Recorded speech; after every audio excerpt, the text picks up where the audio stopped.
ገና ያልተፈጸመ ድነት አለ እሱ የሚፈጽመው ኖ ጌታ ያልፈጸመው እሱ የሚፈጽመው ሳይሆን እሱ የፈጸመልኝን ድነት በየቀኑ እያፈረስኩት እንደገና አዲስ ሰው እየሆንኩ ነው የምሄደው። ድነትን እያፈረስከው አሁን ባለህበት የህይወት ምልልስ ራስህ እንኳን ተና የኔንማ አውጣው ከዚህ እኮ አልኩ። ለምን ይወጣል? ለምን ይወጣል? አንተ ተሟጋቹ። ስለዚህ ጸጋው በእምነት ነው ያዳነህ። መቼ ነው የዳንከው? ምን እኔ ድናለሁ ብለህ ነው አንተ? ደግሞ ገና ነው። አየህ፣ ለዚህ ነው ሮያልዬ ብዬ የምልህ ገና መቼ ድናለሁ አልከኝ። ዳኒ ጥያቄ ነበረኝ። ሰላም ነው? እንዴት ነው? እሺ ሮያልዬ እንዴት ነህ? አለሁ። ያው ነገረ ድህነት ስለሆነ እንግዲህ ማንበብ ጀምረናል አይደለ? ስለዚህ ካነበብን ደግሞ አንዳንድ ጥያቄዎችን መጠየቅ አለብን እና ምንድነው መሰለህ ጥያቄ እኔ ያው ከነገረ ድህነት ጋር የሚገናኝ ስለሆነ ኢየሱስ ክርስቶስ ፈራጅ ነው ወይስ አማላጅ ነው? ኢየሱስ ሁለቱንም ነው። እንዴት በአንድ ጊዜ ሁለቱን ሊሆን ይችላል? ምን ችግር አለ? ፈራጅም አማላጅም ነው። ሁለቱም የሚከናወኑት ታይም ፍሬም አላቸው። አይ ግን በፕሮቴስታንቱ በጴንጤው ዓለም ኢየሱስ አማላጅ ነው ስለሚባል ግን ፈራጅ፣ እኛ ደግሞ በኦርቶዶክስ ፈራጅ ነው ስለምንል አሁን ለምሳሌ እኔ ሳነብ አንዳንድ ፖይንት አውት ሳረግ ኢየሱስ ክርስቶስ ፈራጅ መሆኑን ነው የሚያሳየው። ለምሳሌ ዮሐንስ ወንጌል ላይ ቆሮንቶስ ላይ ምናምን ስታይ ክርስቶስ ፈራጅ ነው የሚለው። አሁን የእኛን አለ የጠየቅን? አዎ የእናንተን የጠየቁ። ያው ኢየሱስ ክርስቶስ ፈራጅም አማላጅም ነው።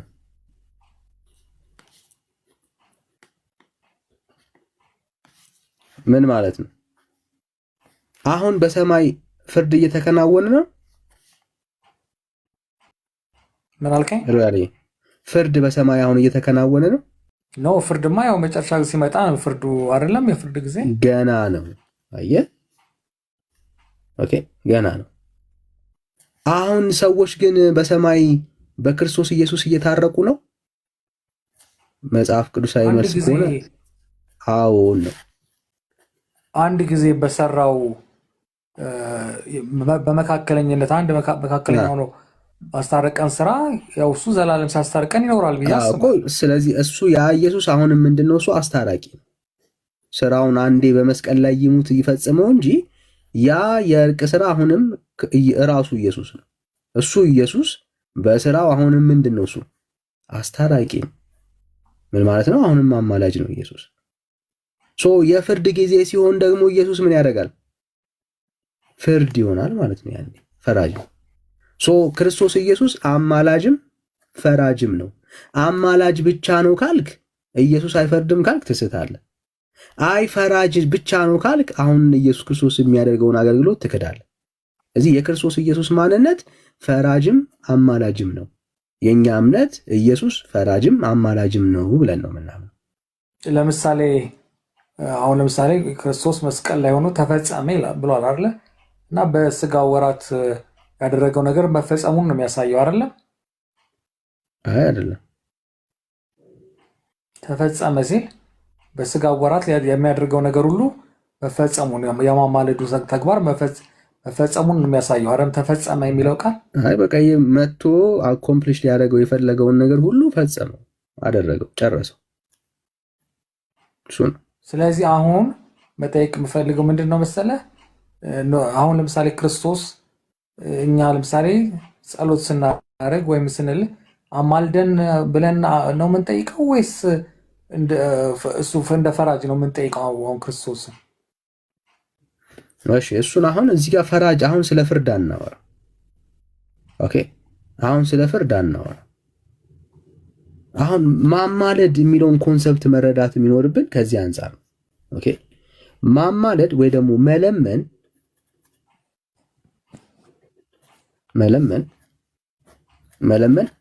የክብር ጉዳይ አይደለም። ኦኬ፣ የክብር ጉዳይ አይደለም። የክብር ጉዳይ የሚመስለን ሮያል ሰዎች ነን።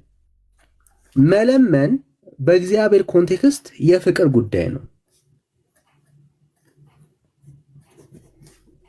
ኦኬ የፍቅር ጉዳይ ነው። ምን መለመን ይሄ ምልጃ የምን ጉዳይ ነው? የፍቅር ጉዳይ ነው እንጂ የክብር መገለጫ አይደለም። አንድ ሰው ሲለምን በክብር ካንተ ስላነሰ አይደለም፣ ስለወደደ ነው።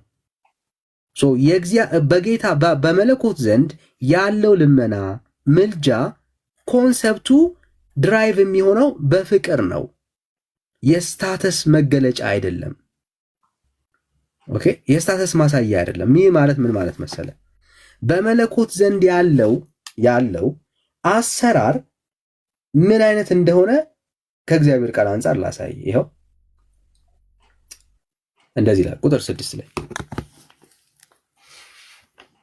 እርሱ በእግዚአብሔር መልክ ሲኖር ሳለ ከእግዚአብሔር ጋር መተካከልን መቀማት እንደሚገባው አልቆጠረም። ነገር ግን የባሪያን መልክ ይዞ በሰው ምሳሌ ሆኖ ራሱን ባዶ አደረገ። በምስሉም እንደ ሰው ተገኝቶ ራሱን አዋረደ፣ ለሞትም ይኸውም የመስቀል ሞት እንኳን የታዘዘ ሆነ። አየህ። በዚህም ዮሐንስ ዮሐንስ 5:22 ስትሄድ እንሄዳለን። በዚህም ምክንያት ደግሞ እግዚአብሔር ያለ ልክ ከፍ ከፍ አደረገው፣ ከስም ሁሉ በላይም ያለውን ስም ሰጠው ይላል። ራይት። አሁን መረዳት ያለብን በመለኮት ዘንድ ያለው ኢየሱስ ክርስቶስ ራሱን ባዶ ሲያደርግ ከአብ ስላነሰ አይደለም። ኦራይት፣ በደንብ መረዳት አለብን። በመለኮት የሚተካክ ማለት ራሱን ባዶ አደረገ ነው እያለ ያለው። ክብሩን እንደ መነጠቅ ወይም እንደ መቀማት አልቆጠረም ነው እያለ ያለው። እሱ ከእግዚአብሔር ጋራ ወይ ደግሞ ከአብ ጋራ እኩል ነው። ወልድ ኢየሱስ ክርስቶስ ሰው ሲሆን ከአብ ስላነሰ አይደለም። አብ ልጁን የላከው አብ የበላይ ወልድ ደግሞ ስለሚያንስ አይደለም። ለምንድን ነው ካልክ ወሳኝ ቃል ቁጥር 2 ላይ ይናገራል። በጣም ወሳኝ ቃል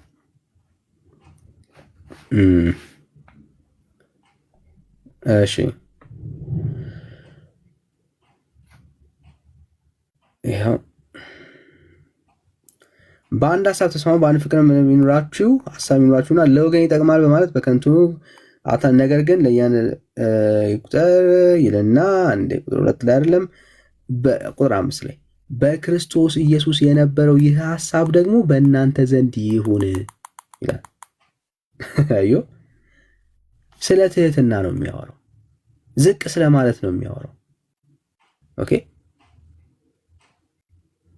ኢየሱስ ክርስቶስ ማን? ጌታችን በማን መልክ ነበር የሚኖረው? በእግዚአብሔር መልክ ነበር የሚኖረው። he was God ማለት ነው፣ አምላክ ነው። አየው። ግን ራሱን የባሪያን መልክ ለብሶ ራሱን ዝቅ ሲያደርግ ዝቅ ያደረገበትን አውድ ስትመለከተው ስላነሰ አይደለም ሮያል። ስለዚህ በመለኮት ዘንድ ያለው ነገር ምንድን ነው ካልክ ድራይቭ የሚያደርገው ፍቅር ነው እንጂ ፐርፐዙን አይተኸው አንዱ ስላነሰ አንዱ ስለበለጠ አትልም ማለት ነው። አብ ወልድን ሲልከው አብ ስለበለጠ አይደለም፣ ወልድ ስላነሰ አይደለም የመጣው። ምንድን ነው ካልክ ጀስት አገልግሎት ነው፣ ፍቅርን መሰረት ያደረገ የሰውን ልጆች ለማዳን የተከፈለ ዋጋ። አሁን ለምሳሌ እስቲ እንትን ላይ እንሂድ። እስቲ ዮሐንስ 5 ላይ እንሂድ። 5:22 እንሂድ እስቲ። ዮሐንስ ወንጌል እዛ ላይ ሳነበው ምን ይላል? አብ ፍርድን እንደሰጠው ለወልድ ፍርድ እንደሰጠው ይናገራል አይደለም? እሺ እኮ ስለዚህ በዚህ በኩል እኮ አሁን ብዙ ጊዜ ማንደስማማው ፕሮቴስታንትና ኦርቶዶክሶች ማንስማማው በዚህ ነው።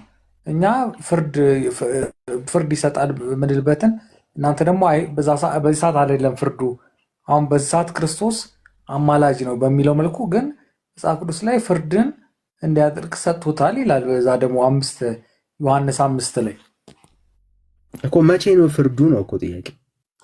አንተ በፍርድ ቀን ነው እንጂ አሁን ክርስቶስ እያማለደና ያለው ነው የምትለኝ። ይኸውልሽ በመቃብር ያሉት ሁሉ ድምፁን የሚሰሙበት ሰዓት ይመጣል። መልካም የሚያደረጉ ለሕይወት ትንሣኤ፣ ክፉ የሚያደረጉ ለፍርድ ትንሣኤ ይወጣሉ። በዚህም አታድንቁ። መቼ የፍርድ ታይም የምታወራ ከሆነ ኢየሱስ ክርስቶስ አዎ ይፈርዳል። መቼ ተባባልን? በፍርድ ሰዓት። አሁን ግን አይደለም። እሺ አዎ ፈራጅ ነው ብራዘር፣ ግን እሱ ታይሙ አሁን ግን የፍርድ ሰዓት አይደለም። እሺ እንደዛ ከሆነ አሁን ነገሩን ደግሞ እስኪ ወደ ሌላ መልኩ እንሄድና እንየው። አሁን ለምሳሌ እንደዛ ከሆነ አሁን እናንተ ብዙ ጊዜ አሁን ብትሞቱ የት ነው ገነት ነው የምትገባው? ቅድም እንዳልከው ማለት ነው። እና ልክ ፍርዱ እንዳለቀ ነው እናንተ የምትናገሩት ብዙ ጊዜ። ለምሳሌ አሁን እኔ ጸድቅ ያለው ምናምን ትላላችሁ አይደለ? ግን እንደዛ ከሆነ ክርስቶስ ለፍርድ መምጣቱ ምንድነው ትርጉሙ? ለምሳሌ አሁኑኑ ሙቼ ገነት እገባለሁ ብለህ አንተ ወስነህ ለምድመህ ከተቀመጥ የክርስቶስ ለፍርድ ሰዓት መጥቶ ገነት የሚገባውና ሲኦል የሚገባውን የሚለይበት ጊዜ ከመጣ አሁን አንተ ጸድቅ ያለው ካልክ ምንድን ነው የክርስቶስ ፍርድ ታዲያ ትርጉሙ? በቃ ፈራጅነቱ ምን ያደርጋል ታዲያ? ከዚሁ እናንተ ደምድማችሁ በሙሉ እኔ ጸድቅ ያለው እኔ ገብቻለሁ ገነት ነው የምትሉት አይደለ እንዴ?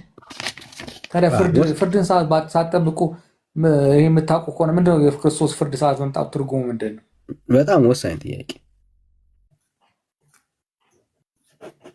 እኛ አሁን እንጸድቃለን ስንል ለዚህ ነው፣ በስራችን አይደለም።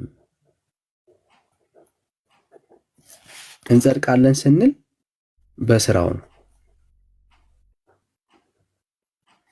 ኦኬ እንዳትረሳ።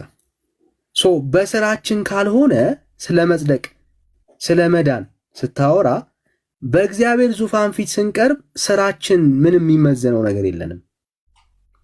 በሱ ስራ ነው የምንጸድቀው። በጌታ ስራ የጸደቀ ሰው አይፈረድበትም። ኦልሬዲ የጌታ ስራ ፐርፌክት ስለሆነ፣ ስለዚህ በጌታ ስራ አምኖ በእግዚአብሔር ዙፋን ፊት የሚቀርብ ሰው ከእግዚአብሔር ፍርድ አምልጧል። ማስረጃ ታዲያ ለምን እሱ ይመጣል ነው? ለምን እንደሚመጣ እናያለን። ለምን እንደሚመጣ በእርሱ የሚያምን ሁሉ የዘላለም ሕይወት እንዲያገኝ እንጂ እንዳይጠፋ እግዚአብሔር አንድያ ልጁን እስኪሰጥ ድረስ ዓለምን እንዲሁ ወዷል ይልና ዓለም በልጁ እንዲድን ነው እንጂ በደምብ ስማ። ዓለም በማን በልጁ እንዲድን ነው እንጂ በዓለም እንዲፈርድ እግዚአብሔር ወደ ዓለም አላከውምና። ዶንት ፎርጌት ኢየሱስ ወደ ዓለም በሰው ልጆች ላይ እንዲፈርድ አይደለም የመጣው። እሱማ እንዲያድነን የመጣው እንዲያድነን የመጣው በእርሱ በሚያምን ምን አይልበትም?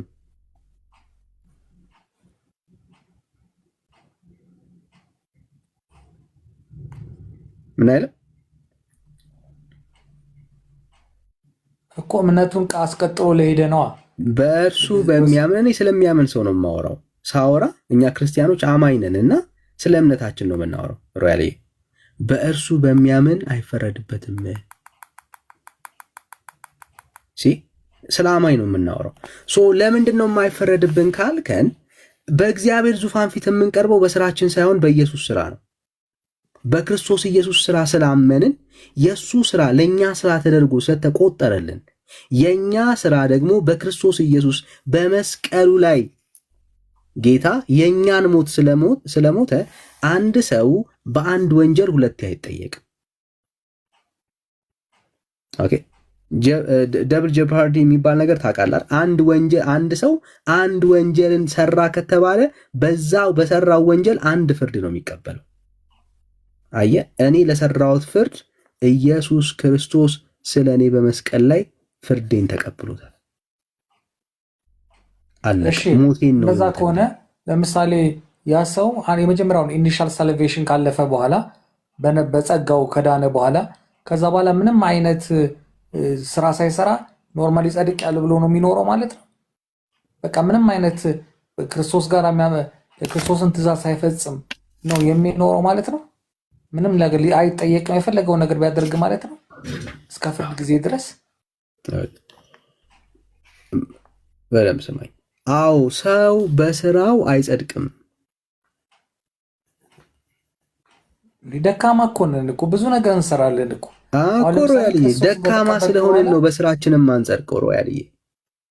አየህ ፐርፌክት ብንሆንማ ኖሮ በስራችን በእግዚአብሔር ፊት ጥሩ ማስቆጠር ብንችል ኖሮ በስራችን እንጸድቅ ነበረ። አየህ ለዚህ ነው በስራችን አንጸድቅም የምንለው። በማን ስራ ነው የምንጸድቀው? በኢየሱስ። ኦኬ ላሳይ ከእግዚአብሔር ቃል ሰው ስራን ሰርቶ እንደማይጸድቅ የእግዚአብሔር ቃል በግልጽ ስለሚናገር ማለት ነው። ይኸው እንደዚህ ይላል ቁጥር 20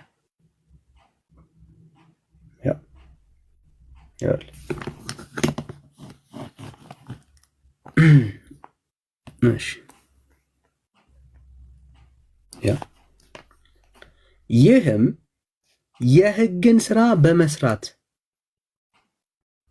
ሥጋ የለበሰ ሁሉ በእርሱ ፊት ስለማይጸድቅ ነው።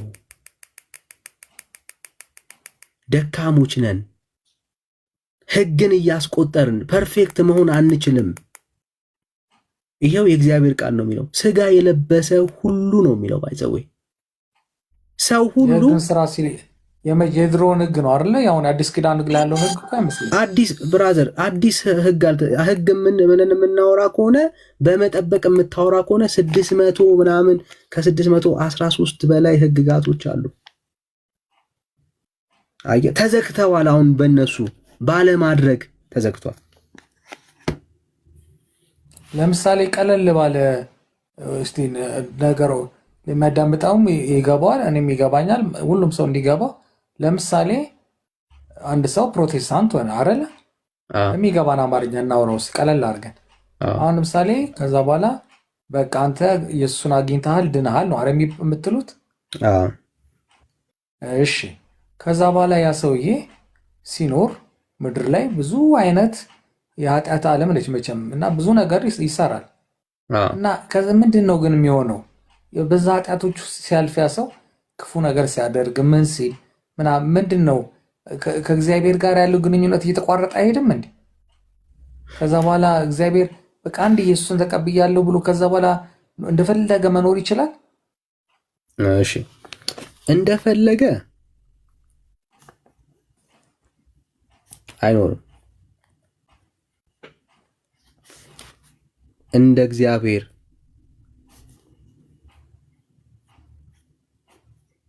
ሐሳብ እንጂ። ኦኬ ክርስቲያን ሊኖረው የሚገባው ህይወት ይሄ ነው።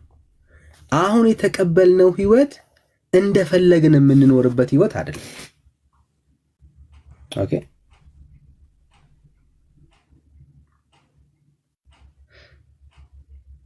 እንደፈለግን የምንኖርበት ህይወት አይደለም። አሁን የተቀበልነው ህይወት እንደ ፈቃዱና እንደ ሐሳቡ የምንኖርበት ህይወት ነው። ብዙ ጊዜ የሚስ የምታደርጉን ይሄ ነው። ኦኬ ክርስትና ማለት እንደ እግዚአብሔር ሐሳብ የምትኖረው ህይወት ነው። እንደ ፈቃድህና እንደ ራስህ ሐሳብ የምትኖረው ህይወት አይደለም። እንደ ራስህ ህይወት እንደ ራስህ ፈቃድ የምትኖር ከሆነ you are not ክርስቲያን። አሁን የምንኖረው ህይወት የኢየሱስን ህይወት ነው መሆን ያለበት። ኦኬ የኛን ህይወት ማን ስለኖረ? ኢየሱስ ስለኖረ። የኛን ህይወት ማን ይኖረው? ኢየሱስ ነው ይኖረው። እኛ አሁን የክርስቶስ ኢየሱስን ህይወት ነው የምንኖረው። ኦኬ የክርስቶስ ኢየሱስን ህይወት ነው የምንኖረው። ምንድነው እያልን ያለ ነው? ስለኛ ኃጢአትና በደል ኢየሱስ ክርስቶስ በመስቀል ላይ እርቃኑን የተንጠለጠለው ስለኔ ኃጢአትና በደል ነው እንጂ ስለራሱ አይደለም። አሁን የምንኖረው ህይወት ኢየሱስ ክርስቶስ የሱን ህይወት ነው የሰጠን። ኦኬ የማን የጌታን ህይወት ነው የሰጠን፣ የሱን ህይወት ነው ያካፈለን።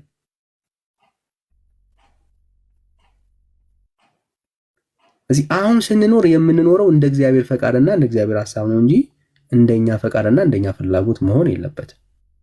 ህይወት ስለተቀያየርን ሞቴን ሞቷል ካልኩኝ የሱን ህይወት ነው አሁን የምኖረው። ጌታ የኔን ሞት ወሰደና የሱን ህይወት ነው የሰጠኝ። ይገባኛል። ግን ለምሳሌ አሁን እኛ ምን አለ መሰለህ፣ አሁን ለምሳሌ ኦርቶዶክስ ድነናል እየዳንን ነው እንድናለን ብለን የምንለው ለምሳሌ እየዳንን ነው ብለን የምንለው ያው መዳን ሂደታዊ ነው ብለን ስለምንለው፣ ምክንያቱስ አሁን ለምሳሌ ድነታችንን እየፈጸምን መሄድ አለብን። ለምሳሌ በአንድ ነገር ብንሳሳት ብንወድቅ ንስሐ እየገባ ያንን ነገር በየቀኑ አዳዲስ ህይወት ነው ሁልጊዜ የሚያጋጥመን። ስለዚህ በየቀኑ በንስሐ እየታጠብ መሄድ አለብን የሚል ስራ የምንለው እኮ ያንን ነው። እኛ ሌላ ከባድ ያለ ሌላ ስራ ፈጥረን እንደ ኢየሱስ ሆነን ምናምን ለሚል እኮ አይደለም። ስራ የምንለው የክርስቶስን ስራ ለመስራት ሳይሆን በንስሐ እየታጠብን እንድንሄድ ነው፣ ሌላ ነገር አይደለም። እኛ ስራ የምንለው ኦርቶዶክሶች ማለት ነው።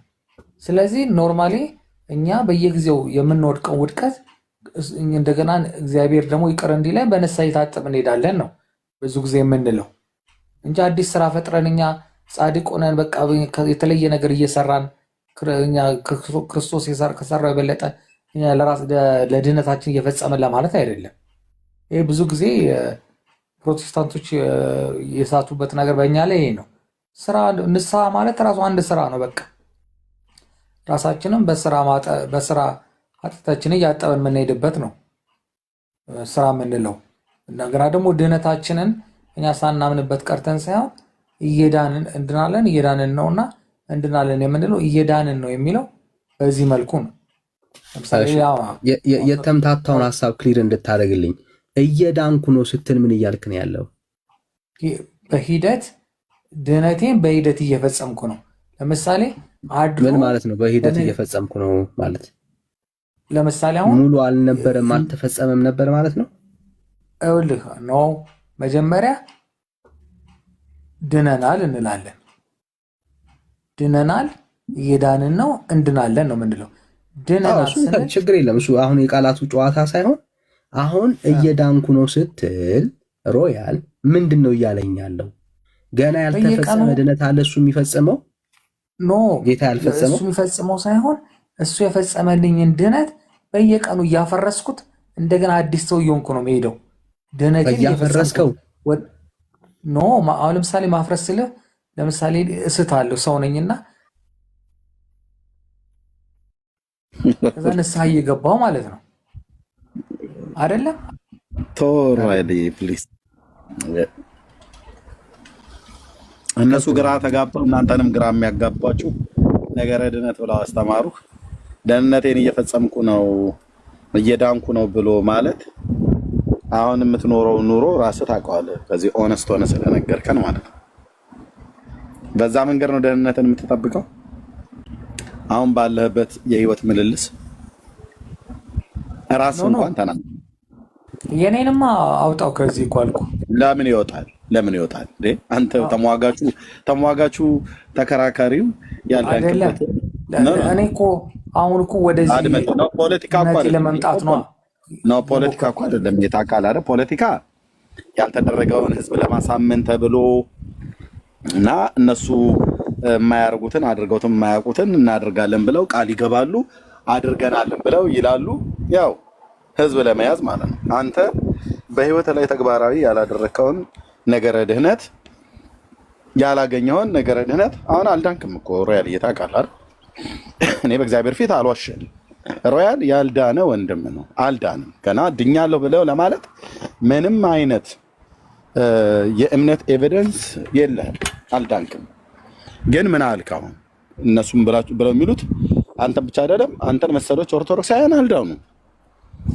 በምን? በመጽሐፍ ቅዱስ በእውነተኛው አስተምሮት አልዳናችሁም። ግን ምን አልክ አሁን? እንደዳነ ሰው ድኛለሁ እየዳንኩ ነው እድናለሁም ብሎ የሚል አንድ ሰውዬ የሚናገሩትን የማያውቁ ሰውዬ ተናገሩ። አሁን ያን ያስከና አንተ ድኛለሁ አልከኝ። ኦኬ ድነት እስቲ በመጽሐፍ ቅዱስ ሲፈተሽ ተብሎ ወደ መጽሐፍ ቅዱስ ቢገባ የኔም ያንተም ድነት ማለት ነው። እኔ ድኛለሁኝ በምን ዳንከው ተብዬ ስባል የምናገረው ነገር በእግዚአብሔር ቃል ላይ የተደገፈ ከሆነ ብቻ ነው ድነቴ የተረጋገጠ የሚሆነው። ያንን የማምነው ከሆነ ማለት ነው። አዎ አምናለሁኝ። እምነቴ በእግዚአብሔር ልጅ ላይ ባለኝ እምነት አምኜ ድኛለሁ። ጸጋው በእምነት አድኖኛል። በዚህ በደንብ አስረግጬ ስለማመን ማለት ነው።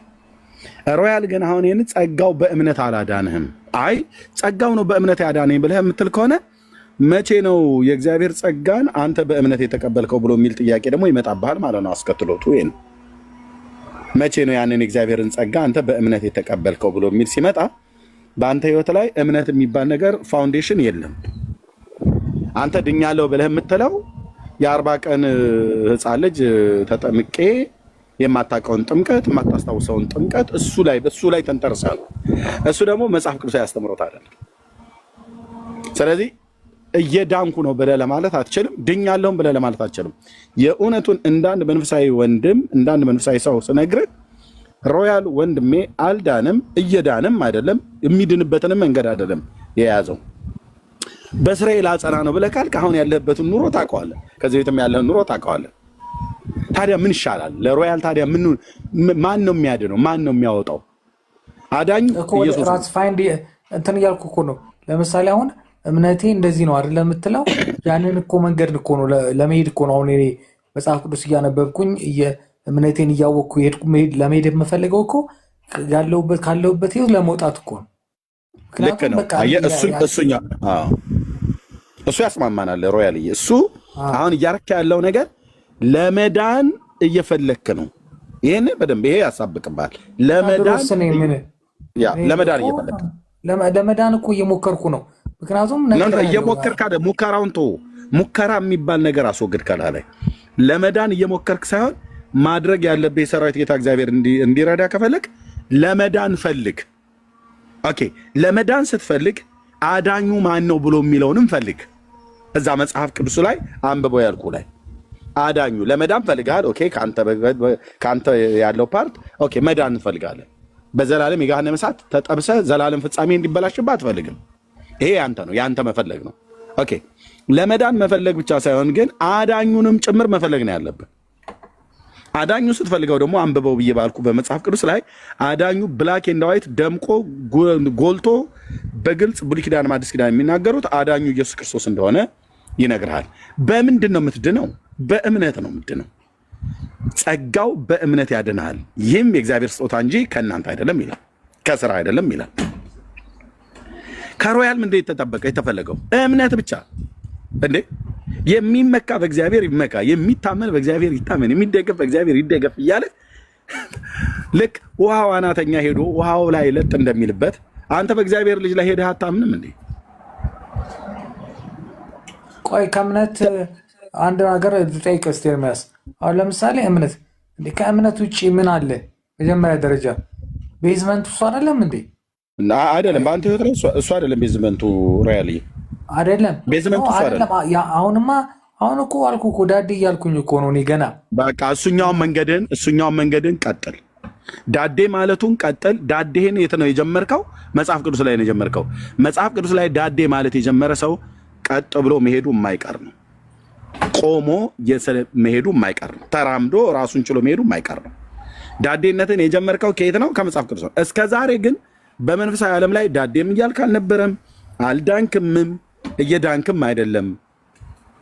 ነገረ ድነት በህይወት ላይ አልጀመረም። አንተ ብቻ አይደለም፣ በሚሊዮን የሚቆጠር ኦርቶዶክሳውያን እንደዚሁ ናቸው።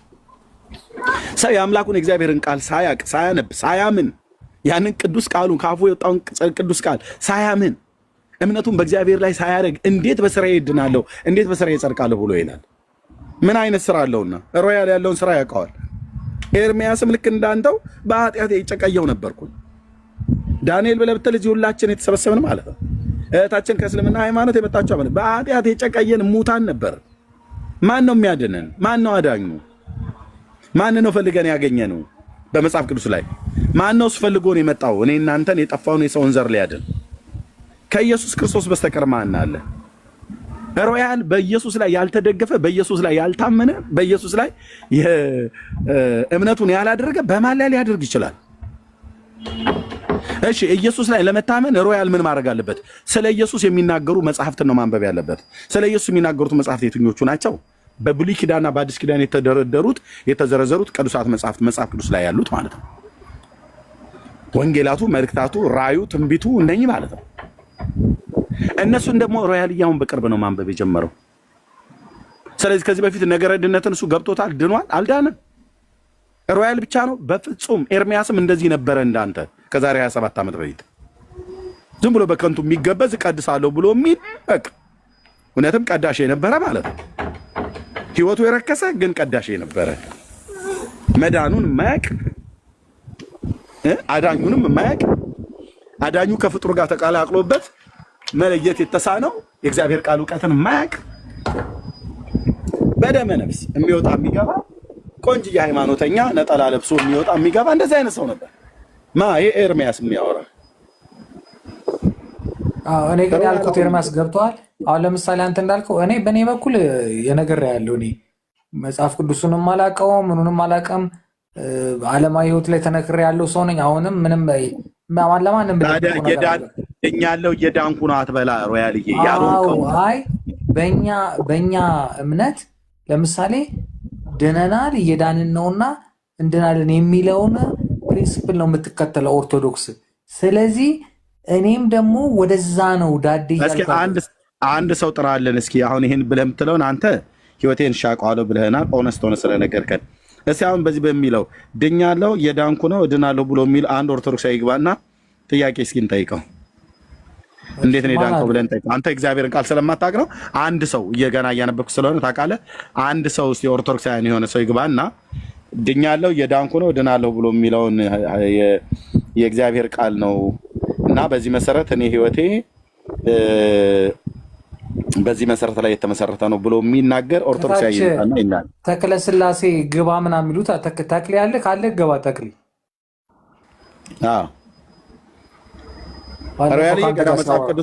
ሮያልዬ ገና መጽሐፍ ቅዱስ እያነበበ ነው። ልብ በሉ ኦርቶዶክሳውያን፣ ኦነስት የሆነ ወንድም ነው። ድካሙን ኃጢአቱን ያለበት መንገድ ትክክል አለመሆኑን በህይወት ትክክል አለመሆኑን አውቋል። ኦኬ ኦነስት ነው። በቃ እኔ እኮ አልዋሽም፣ ኤርሚያስ አልዋሽም። ልክ ነው። ስለዚህ አንተ መጽሐፍ ቅዱስን ነው ማንበብ ያለብህ። እስኪ ድኛለሁ እየዳንኩ ነው እድናለሁ ብሎ የሚለውን ቃል ሮያል አንተ ልትጠቀመው አትችልም። ለምን አልዳንክም? አይ ቅድም እኮ ሊሄድ ነው ማስበው። እምነቴ እንደዛ ነው የምትለው ነው ያልኩት። ከምንድን ነው የሚጀምረው? እሺ ድነትህ ከማመን ነው አይደል? ድኛለሁ ብለህ ስትል ከዚህ በፊት የኃላፊ ጊዜ ነው አይደል? አዎ ድኛለሁ ብለው በጸጋው እንግዲህ እኮ የኃላፊ ጊዜ ነው አይደል? የኃላፊ ጊዜ ነው አይደል? እኮ በጸጋው አዳነን የምንለው ማለት ነው አይደል? እኮ የኃላፊ ጊዜ ነው አይደል? እሱ አዎ የስ እሺ እየዳንኩ ነው የሚለው የአሁን ጊዜ ነው አይደል? አሁን እሱ ማለት በሂደት የምትፈጽመው ማለት ነው። በሂደት ማለት ነው። እድናለሁ ብሎ የሚለው የመጻኢ ጊዜ ነው አይደል? እሱ የፍርድ ቀን ማለት ነው። እሺ የኃላፊ ጊዜውን እናውራ። ሮያል ድኗል? በጸጋው አድኖናል አይደል እንዴ? ኦኬ በጸጋው አድኖናል አይደል? ጸጋው በምን አዳነህ? በክርስቶስ ደም ነው። ጸጋው በምን አዳነህ? ለአንተ ጸጋው ለአንተ ድነትን የሰጠህ በምን በኩል ነው አንተ የተቀበልከው? ያው በጸጋው በእምነት ነው አደም ያድነን። በእምነት ነው። ስለዚህ ጸጋው በእምነት ነው ያዳነህ። ያው በማለት ኖርማሊ በጸጋው ድነናል የምንለው እኛ ምንም ሳናውቅ ጸጋው በእምነት ነው ያዳነህ። ልክ ነው እኮ። አዎ ስራ ምናምን ታዲያ የለም እኮ እዛ ላይ በእምነት በኩል ነው አይደል ያዳነህ ጸጋው። ኦኬ መቼ ነው ጸጋው በእምነት አንተን ያዳነህ? ጊዜ እንትና በጥምቀት ያው ባለፈው ጸጋው በጥምቀት ያድናችኋል ነው የሚለው ሮያል። ኖ ጸጋው በምንድን ነው ያድናችኋል ብሎ የሚለው? ኖ አሁን ለምሳሌ እኛ ክርስቶስን ኖ ምሳሌውን ተውና ጸጋው በእምነት ነው የሚያድናችሁ ነው አይደል ብሎ ያለው። በጸጋው እንድናለን የምንለው እኛ ክርስቶስ ለእኛ ብሎ እንደሞተ ለእኛ እኮ እሱን በእምነት ነው አይደል የምትቀበለው? በእምነት ነው። ታዲያ በስራ እንዴት በጸጋ እኮ ነው የምንቀበለው። ቴንክ ዩ። ስለዚህ ጸጋውን በእምነት በኩል ነው ለአንተ ያዳነህ ማለት ነው አይደል? እኔ እንደዛ ብዬ ነው የማስበው። በጸጋው ነው የምድን ነው። እሺ ኦኬ፣ የምታስበው ኦኬ፣ መልካም። ስለዚህ ጸጋው በእምነት ነው ያዳነህ። መቼ ነው የዳንከው? ምን እኔ ድናለሁ ብለህ ነው አንተ ደግሞ ገና ነው። አየህ፣ ለዚህ ነው ሮያልዬ ብዬ የምልህ ገና መቼ ድናለሁ አልከኝ። ስለዚህ አሁን ድኛለሁ እየዳንኩ ነው እድናለሁ ብሎ የሚለውን እንትኑና የእምነቴን ፕሪንሲፕል እኮ ነው የለም እሱን ተው አልኩ። ተው የእምነቴ ፕሪንሲፕል ልትለውም አይችልም። ቤተክርስቲያኔ በምታስተምረኝ 1% ቤተክርስቲያናችሁ ነች ቁልቁል የገደለቻችሁ። ሳድኑ ድናችኋል፣ እየዳናችሁ ነው፣ ትድናላችሁ በምጽአት ጊዜ የምትላችሁ ራሱ ባዩም ክፍል ቢመጣ ይሄንን አይናገርም። ነገርከን እኮ አሁን አየኸው። ጸጋው በእምነት አድነዋል ብዬ ስልህ አላዳንህም። ለምንድን ነው ያላዳንህ? የእግዚአብሔር ጸጋ አንተን ማዳን አቅቶ ሳይሆን የአንተ በጸጋው ላይ ያለ መደገፍና ያለ ማመን ችግር ነው። ይሄ ደግሞ ከየት መጣ? የእግዚአብሔርን ቃል ስለማታውቅ ነው። ለምን የእግዚአብሔርን ቃል አታውቅም? ቤተክርስቲያንህም የእግዚአብሔርን ቃል አትነግርህም።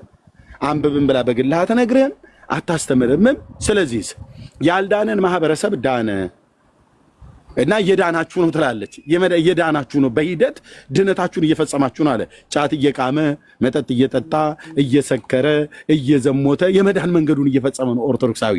ኢየሱስ በሰራው ላይ የመዳን ስራ ላይ እነሱ ጫት እየቃሙ እየጠጡ እያመነዘሩ እያስማት ድግምት እያደረጉ ድነታቸውን እየፈጸሙ ነው ኦርቶዶክሳውያኑ። በእውነት በዚች ሃይማኖት መኖር እንዴት መታደል ነው ይላሉ። ደግሞ ይመጡና ወንድሜ ሮያልዬ አንተ የማንም መተተኛ ደብተራ አንተ ነፍስን ሲኦል መክተት አለበት እንዴ? ሌሎቻችሁም ብትሆኑ ማለት ነው። እነሱ ስለሚናገሩት ነገር እርግጡን አያውቁትም። ግልጽ አድርጌ ስነግራችሁ መዳን በኢትዮጵያ ኦርቶዶክስ ተዋሕዶ አይታሰብ። አስታራቂው ነኝ ብለው ምንድነው መሰለህ መጽሐፍ ቅዱስን ማንበብ ነው በቃ። ሌላ ምንም እሱን እኮ ነው ያልኩት ታዲያ ሮያል። ስለዚህ አሁን አንተ ሳትድን ድኛለሁ እያልክ ነው፣ አልዳንክም እያልኩ ነው እኔ። ወንድሜ እኮ ብትድን እኔ ምን የሚያጨቃጭቀኝ ነገር አለ? እንድትድን ግን እፈልጋለሁ፣ እንድትድን እንፈልጋለሁ። ቤተክርስቲያን በምታስተምረው መንገድ ለመግባት ራሱ ገና መጽሐፍ ቅዱስን እያነበብኩ ነው። ያንን እንኳን የቤተክርስቲያን መንገድ መያዝ አልቻልኩም ነው እኮ። ስለዚህ ሮያል አሁን ባለው እድሜ ያልዳነ ኦርቶዶክሳዊ ነው ማለት ነው። አያሳዝንም? አያሳዝንም ወይ? አሁን ለምሳሌ ኦርቶዶክስን ወክዬ መናገር አልችልም። ምክንያቱም እኔ ስለ ውክልና አይደለም ብዬ የምልህ ስለ ራሴ የኦርቶዶክስ እምነት ተከታይ ነህ። ግን ያልዳነ ኦርቶዶክሳዊ ወንድም ያልዳነ ግን ድኛለሁ ብሎ ደግሞ ለመናገር የሚቃጣው ሲጠይቁት ደግሞ ኦነስት ሆኖ ህይወቱን የሚናገር ከዚህ ይልቅ ብራዘር እየነበበ የዳዊትን ልጅ የእግዚአብሔር ልጅ ኢየሱስ ክርስቶስ ነው። ተው መላላጡን መገባበጡን ተው። በራሴ ቆይ አድመጠኝ ሮያል። በራስህ ጥረት እንደ ማቱሳላ 969 ዓመት ቢሰጥህ 1 ሚሊዮን ዓመት ኑር ብሎ ቢል እዚህ ምድር ላይ 1 ሚሊዮን ዓመት ሮያል የሚባል ሰው ሳታረጅ አሁን ያለህን ተክለ ሰውነት ቁመናህን ይዘህ 1 ሚሊዮን ዓመት ከዚህ በኋላ የመኖር እድል እንኳን እግዚአብሔር ቢሰጥህ አንተ በምትሰራው በመልካም ስራህ ያንን የዘላለምን ድህነት አታገኘውም። ከ1 ሚሊዮን ዓመት ትሞታለህ ማለት ነው። ከ1 ሚሊዮን ዓመት በኋላ ወደ ሲኦል ትገባለህ ማለት ነው። ኦኬ። በእግዚአብሔር ልጅ ግን እምነት ብታምን 1 ሚሊዮን ዓመት አይደለም ዛሬ ተብሎ በሚጠራበት ቀን መዳንን አሁን በእምነት ትቀበላለህ። ምንድነው ማድረግ ያለበት? አንተን ኦነስት ሆነህ የተናገርከው በበደል በኃጢአትህ በደለኛና ኃጢአተኛ ሰው መሆንን አምነሃል። ጥሩ ነው። አሁን ቀጥሎ ማመን ያለብህ አንተ ኢየሱስ ጻድቅ ጌታ መሆኑንና ለበደል ለኃጢአትህ እንደሞተልህ አንተን ስለማጽደቅ በሶስተኛው ቀን ከሙታን እንደተነሳ በስሙ የሚያምን ሁሉ የኃጢአቱን ይቅርታ እንደሚቀበል በልብህ አምነህ በአፍህ መመስከር ነው ያለብህ። በልብህ አምነህ በአፍህ ስትመሰክር ፓስተር እንትን አይደለም፣ ሐዋርያው ቅዱስ ጳውሎስ እንደተናገረው በልቡ አምኖ በአፉ መስክሮ ይድናል። አለቅ። እኔ ያው ለምሳሌ ምን አለ መሰለህ በክርስቶስ ኢየሱስ ለምሳሌ አሁን እንደዚህ እምነት በሚለው የቤተ ክርስቲያኔን ሕይወት አልኖርኩትም፣ ግን አሁን መጽሐፍ የኖሩትም አልዳኑም። የኖሩትም አልዳኑም። ሮያል ኖረናል እየኖርን ነው ብለው የሚሉ ሰዎች እስቲ ይምጡ። ይኸው ተክላይ መጥቷል። እስኪ እንጠይቀው።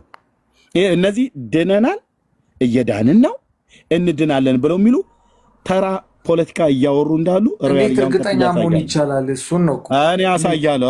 ከራሳቸው አፍ ስትሰማ እርግጠኛ ትሆናለህ። እኔ አሁን ሳናዝዘው ታያለህ ማለት ነው። አሁን ስጠይቀው ማለት ነው ድኛለሁ፣ እየዳንኩ ነው፣ እድናለሁ ብሎ የሚለውን ኦርቶዶክሳዊ በኃላፊ ጊዜ ድኛለሁ፣ በአሁን ጊዜ እየዳንኩ ነው፣ በመጻኢ ጊዜ እድናለሁ ብሎ የሚለው ሰው አሁን ሚዩት አድርገውና ጠብቀን ተክላይና እኔ ስናወራ ማለት ነው ፍንትው ብሎ ኩልል ብሎ ይታያል። ራሱ ተክላይ እንዳልዳነ አሁን በእግዚአብሔር ቃል ስንፈትሸው ኦርቶዶክስነት ፍንትው ብሎ ይታያል ማለት ነው። እሺ ተክሌ እንኳን ደህና መጣ። እንኳን ደህና ቆያችሁ። ሰላም ብያለሁ ሁላችሁንም። ሮያል እንዴት ነህ? ተክሌ ሰላም ነው። ጠራው እኮ እና ተክሌ እኔ መጽሐፍ ቅዱሱ ምናምን ስላ ሳልሆን እኔ ገባ እምነቴ እንደዚህ ነች፣ እንድናለን እየዳንን ነው እንድናለን የሚል ነው መጽሐፍ ቅዱስ የምትለው ቤተክርስቲያን የምትለው እና ግን እኔ በዚህ ህይወት ውስጥ ግን የለውበትም፣ ግን ወደዚህ ህይወት ለመግባት እየታገልኩ ነው ብዬ ነው ያልኩት። ስለዚህ አንተ ደግሞ ከሱ ጋራ ተነጋገሩ። ይሄንን እምነቴን ነው እኔ ማምንበት በሚለው ነው ያወራሁት። ችግር የለውም ሮያል እና ኮታዳ ወደዚህ ህይወት ለመግባት በቃ ንስሐ መግባት ነው የሚጠበቅብን። ምንም አይደለም። ከቤተ ክርስቲያን ርቀ ቆየ። ስለዚህ ተመልሰ ንስሐ ገብተ ኃጢአትን ተናዘ የክርስቶስን ስጋውና ደሙን እየተቀበልክ በቅድስና ህይወት መኖር ነው እንደ እግዚአብሔር ቃል ማለት ነው እንጂ ከፕሮቴስታንቶች ገዝት መግባትም አይጠበቅብን። ከነሱ መልስም የኦርቶዶክስ ትምህርትም አታገኝም። ወደ ንስሐ መግባት ነው እንጂ እና ወደ ቤተ ክርስቲያን ቀርበ ትምህርት መማር የቤተ ክርስቲያንን ትምህርት መማር ነው እንጂ የሚጠቅመው የኦርቶዶክስ ትምህርት የሚያስተምርህ የለም ለማለት ነው። ኤርሚ እሺ፣ አንተ ጋር እንቀጥል። ኦኬ፣ አንተ ጋር እንቀጥል። ቴንክ ዩ። አንተ በኢትዮጵያ ኦርቶዶክስ ክርስቲያን አስተምሮት ነው አይደል ያለው? እንደ ሮያል በኦርቶዶክስ አስተምሮ አይደለም አይደል ያለው? እሱ በኦርቶዶክስ አስተምሮት አይደለም ያለው ብሏል። ሆነስት ሆኗል። አንተ ግን በኦርቶዶክስ አስተምሮት ነው ያለው ተክሌ? አዎ በኦርቶዶክስ አስተምሮ ነው ያለሁት። ቴንክ ዩ። በኦርቶዶክስ አስተምሮት ነው ያለው። እሺ ወንድምነት ትልቁ ላይ አድርገኝ።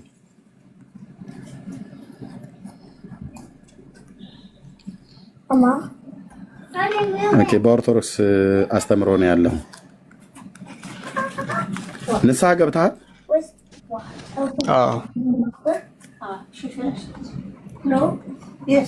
ኦኬ የዘላለም ሕይወት አለ። እግዚአብሔር አምላክ የተመሰገነውን በልጁ በጌታ በኢየሱስ ክርስቶስ የዘላለም ሕይወትን አግኝቻለሁ። እሺ በኢየሱስ በማመን ነው የዘላለም ሕይወት ያገኘው? በማመን የዘላለም ሕይወት አግኝተሃል።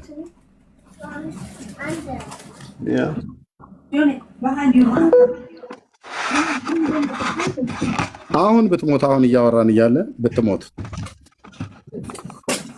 የት ነው የምትገባው? ገነት ወይስ ሲኦል? አሁን በሞት እንደ ጌታ ቃል እየተመላለስኩ እስከሆነ ድረስ ወደ ጌታዬ ወደ አምላኬ ወደ እረኛዬ እቅፍ ነው የሚሄደው። ወዴት? ወደ ገነት ነው የምትገባው? አሁን ወደ ኢየሱስ ክርስቶስ ወደ ገነት። እሺ የት ነው የምገባው ብዬ ስለ የት ነው ብሎ ያለኝ ገነት። ገነት ነው የሚገባው። ገነት እንደምትገባ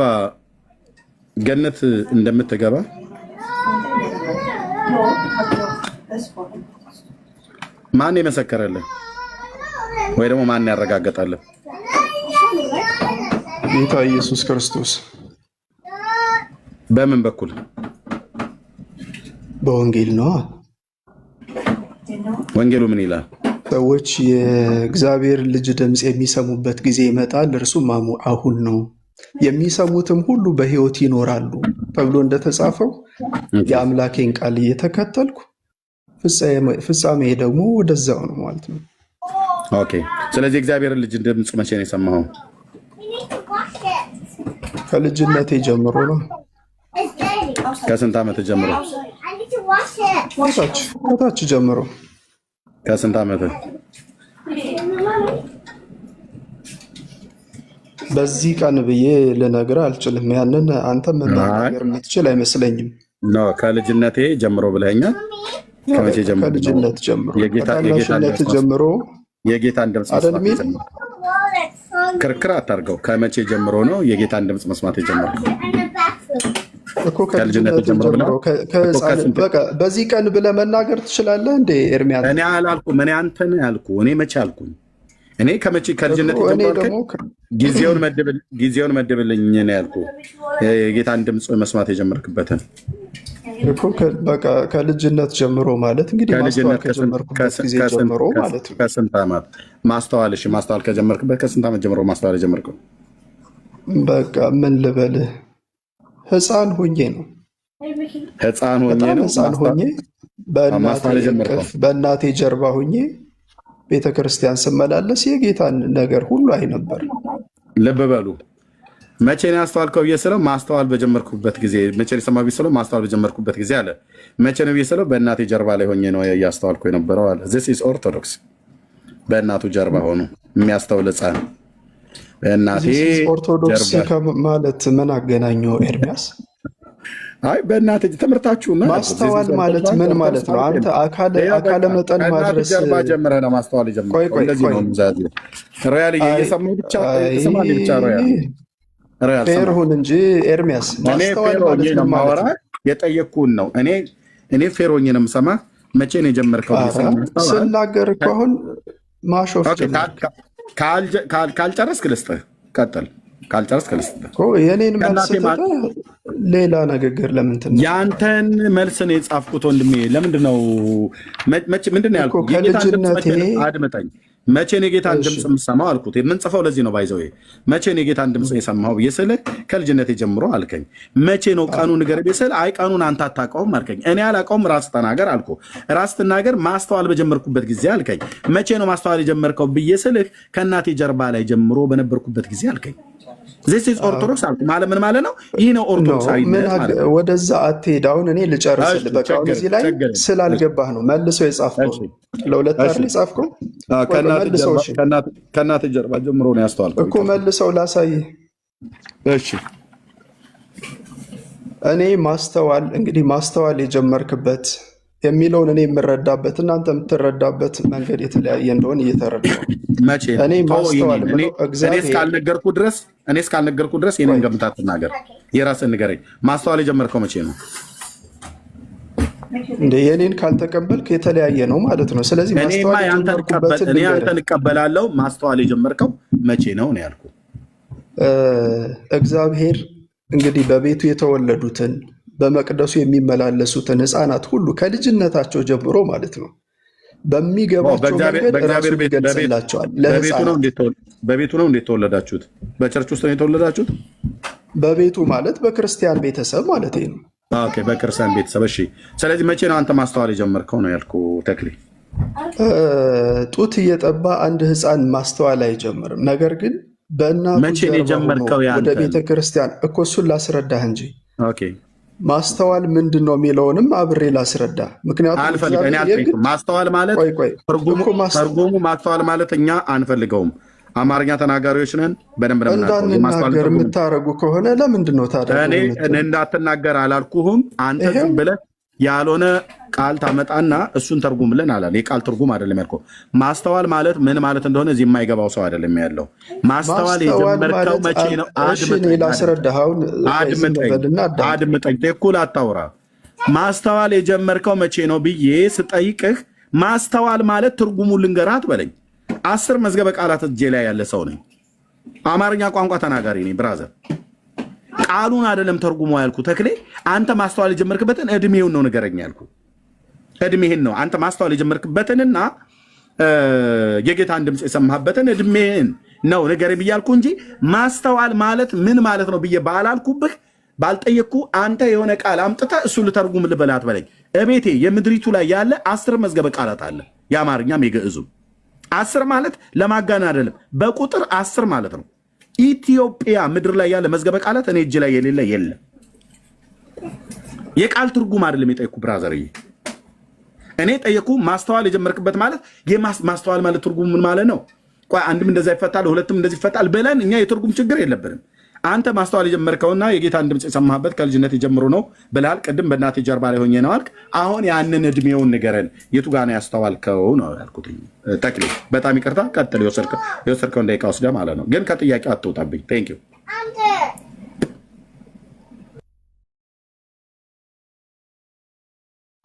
ማውራት ትችላለህ፣ ሰጥቻለሁ። ይኸው እንትን ማይኩን ልኬልሃለሁ፣ ክፈተው። የፈለከውን ደቂቃ ወስደህ ንገረን። አይ አታውራ፣ እኔ እያወራሁ እኮ ነው ያለሁት። ጥያቄው ላይ መሰረት ያደረገ ማስተዋል የጀመርከውን ጊዜው ነው ንገረኝ አልኩት። የጌታን ድምፅ ሰምተህ ማስተዋል የጀመርክበትን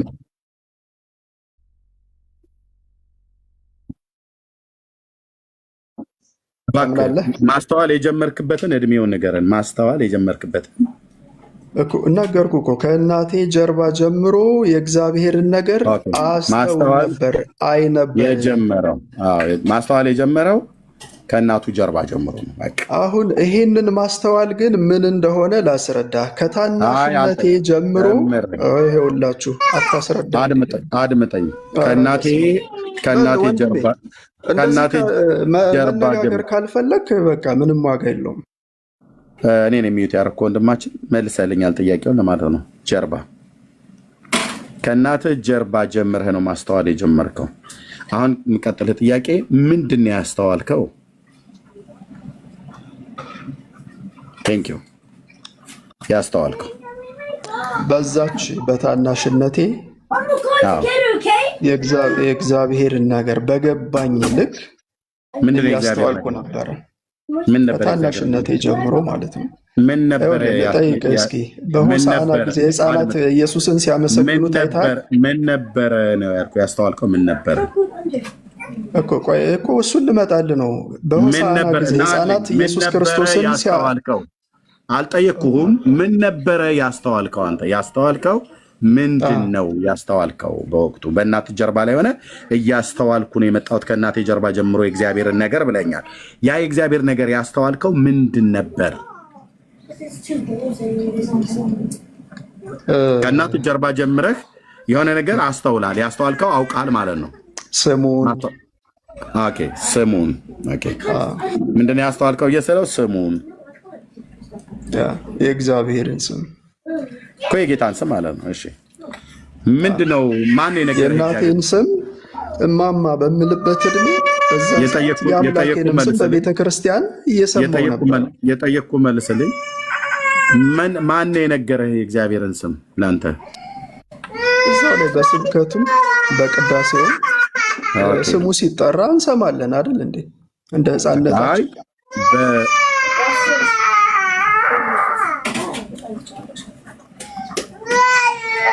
በስብከትና በቅዳሴ ስሙ ሲጠራ ነው የሰማኸው። ማን ነበር እያሉ ይጠሩት የነበረው?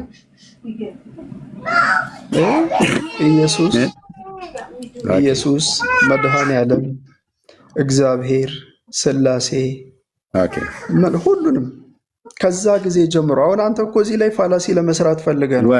ወይት መድኃኔዓለም ስሙን ብቻ ነው የጠሩት ወይስ ምን ብለው ሲጠሩ እናት ጀርባ ላይ ሆነ አስተዋልከው? በቃ ስሙን ሰማየው፣ ስሙን ያዝኩ። በህፃን ምን ብለው ስሙ ምንድነው ብለው ነገሩ? አድምጥ። ስሙ ምንድነው ብለው ነገሩ? እኔን ደግሞ ፍቀድልኛ እንድናገር። እፈቅድልሃለሁ። ስሙን ምንድነው ብለው ነገሩ? እናሰማህ። ሲነገር ሰማየው፣ መድኃኔዓለም እየተባለ ሲጠራ ሰማው። ማን ነው ምንድነው ብለው ነገሩ? እንዴ ምን አይነት ኢየሱስ ማን ነው? መድኃኔዓለም ማን ነው? ምንስ ሆነ? ምን አደረገ? ለህፃናት ቆይ ልንገርህ፣ ለህፃናት እኮ ቀርበው እንደዚህ ነው ይሄ ነው እያሉ ስብከት ላይ ያስተምሩ ማለት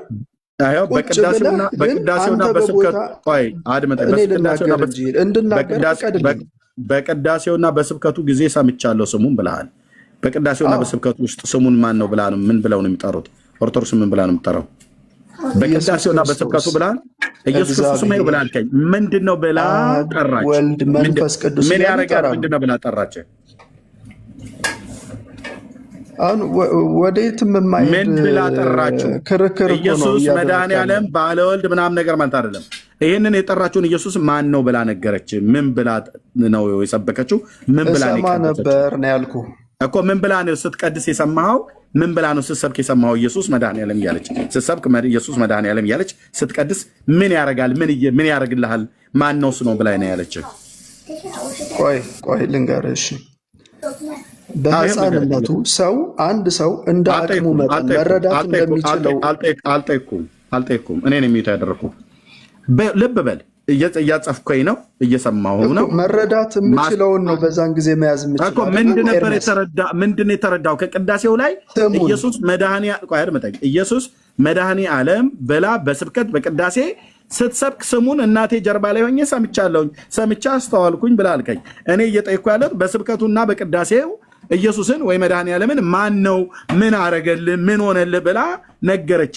ከነገረች ላይ ተነስተህ እኮ ነው ማስተዋልን ያገኘው። ማን ነው ምን ብላ ነገረች? በዛ እድሜ ቆይ ልንገርህ፣ በዛ እድሜ ሙሉ የተሳካ ምንድነው ትምህርትን መያዝ አትችልም። አይደለም በዛ እድሜ በ10 ዓመትህ እንኳን የ20 ዓመትን ሰው መረዳት አትይዝም። በአቅምህ ነው። ይሄ ሁሉ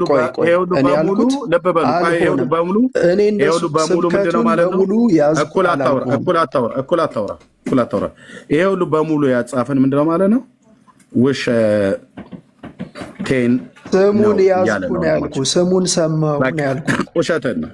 አየሁ። ሮያል አሁን እኔ ልጠይቅ እሰጣለሁ። ሮያል እያየሁ አይደለ? ሮያል ማይክን ክፈት፣ ማይክን ክፈት። ሮያል ይህ ካለ አየሁ አይደለ ያለው? ፔንቴ ቤት አትግባ፣ ኦርቶዶክስ ሄደህ ንስሐ ግባ፣ እነሱ ቤት አትግባ ብሎ ያለው ሰውዬ እሱ ራሱ ንስሐ ገብተሃል ወይ ብዬ ጠየቅኩት። አዎ አለኝ። በኦርቶዶክስ አስተምሮት አለ? አዎ። ንስሐ ገብተሃል? አዎ። የዘላለም ሕይወት አለ? አዎ። በኢየሱስ በማመን የዘላለም ሕይወት አገኘሁት አለኝ። እሺ አሁን ብትሞት የት ነው የምትገባ ብዬ ስለው ገነት አለ። እንደምትገባ ማን የመሰከረልህ ብዬ ስለው ጌታ ኢየሱስ አለኝ። እንዴት ብዬ ስለው የጌታን ድምፅ ይሰማሉ፣ ሙታን የእግዚአብሔር ልጅ ድምፅ የሚሰሙበት ጊዜው ይመጣል፣ እሱም አሁን ሆኗል ብሎ አለ። ኦኬ አንተ የእግዚአብሔር ልጅ ድምፅ ሰምታለሁ ብዬ ስለው አዎ። መቼ? ከልጅነት ጀምሮ። መቼ ነው ጊዜውን ንገረኝ። አይ ማስተዋል ከጀመርኩበት ጊዜ ጀምሮ። መቼ ነው ያስተዋልከው? በእናቴ ጀርባ ላይ ሆኜ። እሺ ማስተዋል የጀመርከው መቼ ነው? በእናቴ ጀርባ ላይ ሆኜ። ደገመው። እሺ ምንድን ነው ያስተዋልከው? ስሙን ምን ብለው አሉት? በስብከትና በቅዳሴ ስሙ ሲጠራ በእናቴ ጀርባ ላይ ሆኜ ሰምቼ። ማን ብላ ጠራችሁ? በቅዳሴውና በስብከቱ ኢየሱስ ክርስቶስን። እሱንማ ማስተዋል አልችልም። ብላ ጠራችሁ ለሚለው አይደለም ማስተዋል ናገር አንድ ጊዜ ምን ተብሎ ተሰበከልህ ነበር ያልክ? ሪያል እየቀጠለሽ ከዛ በልጅነታችን ምናምን ያው የታወቀ ነው። ቤተክርስቲያን ምናምን ልጅ ሆነህ ስትሄድ ለምሳሌ በልጅነት አይምሮ የማይጠፉ አንዳንድ መዝሙሮች ለምሳሌ አምላክ መሆኑን የሚያሳውቅ እንደ ቸርነት ምናምን አቤቱ ማረን ምናምን አምላክ መሆኑን የምታውቅበትን ነገር ታገኛለህ። ተክሌ እንደዛ ሊል ፈልጎ መሰለኝ። በቃ ያንን ነገር እያዳበርከው ትሄድና ከዛ በኋላ ደግሞ ወደ እውቀት በመሰለኝ ደግሞ አንተ ትገባበት በመሰለኝ ኖ የእሱ አባባል እንደዚህ አይነት ነገሮችን እየሰማህ ትሄድና ከዛ በኋላ ወደ እያዳበርከው ትሄዳለህ ነው። እንደ ቸርነት አቤቱ ማረኝ ብሎ የሚል መዝሙር የሰማ ሰው ነው ገነት የሚገባው በእናቱ ጀርባ ላይ ሆኖ ነው። ያውም እኮ ያለው እኮ የጌታን ድምፅ የሰማሁት ነው ብሎ ያለው። ለምን እኔ ጋር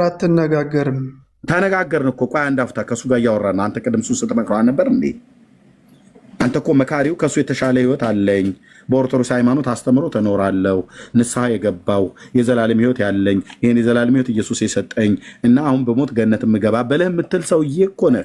ከሮያል ከኦርቶዶክስ ወንድሜ የተሻለ መረዳት አለኝ እና ጴንጤዎች ቤት እባክህ አትግባ፣ ከእነሱ ጋር የኦርቶዶክስን ትምህርት አታገኘውም ብለህ አልከው። አንተ ግን የኦርቶዶክስን ትምህርት ይዘህልን መጣህ። እኛም ሁሉ ጭምር ሰማን፣ ሮያልም ሰማ። ስንጠይቅህ ገነት እገባለሁ አልከን። እንዴት ነው የምትገባው? ጌታ ኢየሱስ ክርስቶስን በማመኔ ነው። ማን መሰከረልህ? የጌታን ድምፅ ስለሰማው። መቼ ነው የሰማው? ከልጅነት ጀምሮ። መቼ ነበር? ያን ጊዜውን ንገረን። አይ ጊዜውን አልነግርም፣ ማስተዋል ከጀመርኩበት። መቼ ነው ማስተዋል የጀመርከው? በእናቴ ጀርባ ላይ ሆኜ። በእናቱ ጀርባ ላይ የሚታቀፍ ልጅ የሚታዘል ልጅ እድሜው ግፋ ቢል እስከ 3 ዓመት በጣም ተንዛዛ ተብሎ ይባል እስከ 4 እና እስከ 5 እንሄድ። ይደክማቸዋል፣ ግን ለተወሰነ ጊዜ ሊያዝሉ ይችላሉ። የ5 ዓመት ልጅ እንኳን የሚያዝለ የለም። እንደው እውነቱን ለመነጋገር እስከ 3 ዓመት ያዝላሉ እናቶቻችን። በጣም ሄደ አንተ ገፋ ተብሎ ቢባል እስከ 5 ዓመት ድረስ ነው ማለት ነው። 5 ዓመት ድረስ የታዝለ ማለት ነው። ልብ በሉ። ይሄ ኦርቶዶክሳዊ ወንድማችን እናቱ ጀርባ ላይ ሆኖ የእግዚአብሔር ልጅ ድምፅ ሰምቶታል። የሰማውን ግን ምንድነው? የእግዚአብሔር ልጅ ድምፅ አያውቀውም። እንኳን የእግዚአብሔር ልጅ ድምፁ ሊሰማ ቀርቶ አይደለም የእግዚአብሔር ልጅ ማን እንደሆነ እንኳን አያውቅም። እሱ ራሱ እንኳን ቅዱስ ሕፃናት እንደሚያመሰግኑ ይናገራል። ወንድሜ አልጠየኩም። የጠየኩ ላይ ብቻ ታወራለህ። እሰጥሃለሁ፣ ልሰጥህ ነው። ስለዚህ ምንድን ነው ያስተዋልከው ብዬ ስለው ስሙን አለ። ስሙን ምን ብለው ነገሩ ብዬ ስል በስብከትና በቅዳሴ ስሙን ሰምቻለሁ፣ ሲጠራ ሰምቻለሁ አለኝ። ምን ብላ ጠራችሁ ቤተክርስቲያኒቱ? በስብከትና በቅዳሴ ኢየሱስ መድኃኔዓለም ብቻ ነው ብላ የጠራችው እና ታስታውሰዋለህ ብቻ። አይ እሱንማ ማስታወስ አልችልም ማለት እሺ። አሁን ለኔ ኦርቶዶክስ ይኸው ጨርሻለሁ። በጣም ጥሩ። እኔ ድምፁን መቼ ሰማው ስትለኝ የነገርኩህ የመለስኩልህ መልስ ጌታ ኢየሱስ ክርስቶስ በዮሐንስ ወንጌል ያስተማረውን ትምህርት የሰማውበትን ቃል አይደለም ምን ያልኩት፣ የጌታ የኢየሱስ ክርስቶስን ስሙን በመስማት ነው። ድምፁን መስማት የጀመርኩት ከሕፃንነቴ ጀምሮ ማለቴ ነው። እንደዛ ነው የተናገርኩት። ሮያልም በትክክል ነው የተረዳኝ። ከዛ ጀምሮ የኢየሱስ ክርስቶስን ስም እየሰማሁት እየለመድኩት በንጹህ ሕሊና ሕፃናት ወደ እኔ ይመጡ ዘንድ ተዋቸው፣ አትከልክሏቸው፣ መንግስተ ሰማያት እንደነዚህ ላሉት ናትና ብሎ እንደተናገረው በንጹህ ልቦና ከልጅነት ጀምሮ የጌታን ስም በቤቱ እየሰማሁ ነው ያደግኩት ማለቴ ነው። ከዛስ ነፍስ አንድ ሰው በሕፃንነት ብቻ አንተ መወሰን የለብህም ማለት በልጅነት ብቻ ነው ያዳመጥከው ብለህ ልትዘጋው አትችልም። በ10 ዓመቱም በ20 ዓመቱም ሰው አንድ አይነት መረዳት የለውም። በ10 ዓመቱ የ10 ዓመት መረዳት ይኖረዋል። በ20 ዓመቱ አታውቀውም። መለስክልን አታውቀውም። የ20 ዓመት የ10 ዓመታት በለኝ ብራዘር። እናቴ ጀርባ ላይ ነው ብለህ ካበቃ በኋላ እናቴ ጀርባ ላይ 10 እና የ20 ዓመት ልጅ አይደለም ያለው። መረዳት በዛ አያቆምም ነው ያልኩህ። ሎኬሽን ልብ ብለኝ አድራሻን ስትነግረኝ ይህንን የጌታን ስም መስማት የጀመርከው ከእናት ጀርባ ላይ ሆነ ነው። የ10 ዓመትና የ20 ዓመት ልጅ አይደለም እናቱ ጀርባ ላይ ያለው። አንተ ይህንን መስማትና ማስተዋል የጀመርከው የጌታን ድምፅ መስማት የጌታ ስሙ ሲጠራ መስማት የጀመርከው በእናቱ ጀርባ ላይ ሆነ ነው። ያኔ ነው ያስተዋልከው፣ ያኔ ነው የዳንከው ማለት ነው። ይህን ጥያቄ የጌታን ድምፅ የሰማሁት ከሕፃንነቴ ጀምሮ። በቃ ያዝንልህ፣ ፈራረሰ እኮ ያዝንልህ። ድነሃል አንተ? አዎ በሚገባ ድኛለሁ። ቴንክ ዩ። እየዳንህ ነው? መዳኔን እየፈጸምኩ ነው። እየዳንህ ነው ወይ? መዳኔን እየፈጸምኩ ነው ማለት ነው። እሱ ማለት ነው። እየዳንህ ነው። አንድ ነው። ትድናለህ። ወደፊት ደግሞ እድናለሁ። እስከ መጨረሻው የሚጸና ቢኖር እርሱ ይድናል እንደሚለው እስከ መጨረሻው ጸንቼ በክርስቶስ እምነት እስከኖርኩ ድረስ እድናለሁ። ያውን ጊዜ የኃላፊ ጊዜ አይደል ይሄኛው? እሺ የዳንከው ዳግም ስትወለድ ነው አይደል? የሥላሴ ልጅነትን ስታገኝ ዳግም ስትወለድ አይደል? በትክክል ዳግም ተወልደሃል? አዎ ተወልጃለሁ። ዳግም የሚወለደው አንድ ሰው በምንድን ነው? አድመጠኝ። አልጠየቅኩም። አንተ አልጠየቀኝም፣ እኔ እየጠየቅኩ አልጠየቅኩህም። እኔን ጥያቄ ስጨርስ ነው አንተ የምጠይቀኝ። እኔ ኖርማል ጥያቄ እኮ ነው የጠየቅኩህ። እኔ ሚዩት ያደረግኩህ ስትከፍት ጥያቄን የምትመልስልኝ ካልሆነ አቅቶሃል ማለት ነው፣ ትወርዳለህ። እኔ እየጠየቅኩ አንተ አትጠይቀኝ። እኔ ስጨርስ አንተ ትጠይቀኛለህ እኔን ማለት ነው። ልክ እኔ እሰጥህና አንተ ትጠይቀኛለህ ማለት ነው። እሺ፣ ዳግም ተወልደሃል? አንተን ማዳን ስለምፈልግ ዳግም ተወልደሃል? አዎ ዳግም ተወልጃለሁ። ከውሃና ከመንፈስ ቅዱስ ዳግም ተወልጃለሁ። እየተወለድህ ነው? አይ አሁን እየተወለድኩ አይደለም። አሁን የልጅነት ህይወትን ነው እየኖርኩ ያለው። እየተወለድህ ነው ወይ? የኔ ጥያቄ መልስልኝ። እንዴ አንዴ ነው አንተ በየቀኑ አትወለድም አይደል? እየተወለድህ ነው ወይ? የጠየቁን ጥያቄ ብቻ መልስልኝ። እየተወለድህ ነው? አንዴ ነው የሰው ልጅ የሚወለደው እያልኩ እኮ ነው። እየተወለድህ ነው ወይ አሁን? አይደለም እንደዚያ የሚመልስ አየህ። አንዴ ተወልጃለሁ። እንዴ አንተ እኮ አሁን በቃ አትተንፍሱ፣ አትናገሩ ሆነ እኮ ንግግር። ጨርሻለሁ። አይደለም። እሺ ትወለዳለህ?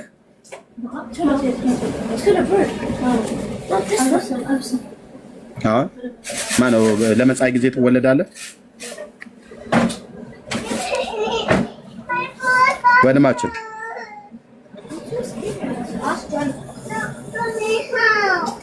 ያው ስላስቸገርከኝ ነው ሚዩት ማድረግ ካስችላለሁ። ትወለዳለህ ወደፊት? ኧረ በእናትህ ዝም ብለህ ሚዩት አታድርገኝ። ለምንድን ነው ሚዩት እያደረግህ? ብቻዬን እኮ እያወራሁ ነው። እኔ አሁን እኮ ትወለዳለህ ወይ ወደፊት? ድኛለሁ። ትወለዳለህ ወይ ወደፊት? እድናለሁ ነው እንጂ የተባለው። ትወለዳለህ ወይ ወደፊት ነው? ይሄ ያንተ ጥያቄ ነው። እኔ ከእኔ ትምህርት ውጭ ያለ ያንተ እኔ ነኝ ሚዩት ያደረግኩህ። መመለስ ግዴታ የለብኝም። ያንተ ጥያቄ ስትከፍት ትወለዳለህ ወይ ብዬ ስልህ ልክ እንደመለስክልኝ አይደለም ብለህ እንዳልከኝ መልስልኝ። ትወለዳለህ ወደፊት? እሱ ያንተ ጥያቄ ነው። የኛ ትምህርት የኔን ጥያቄ መልስልኝ። የኔን ጥያቄ ልትመልስልኝ ነው አይደል የገባው?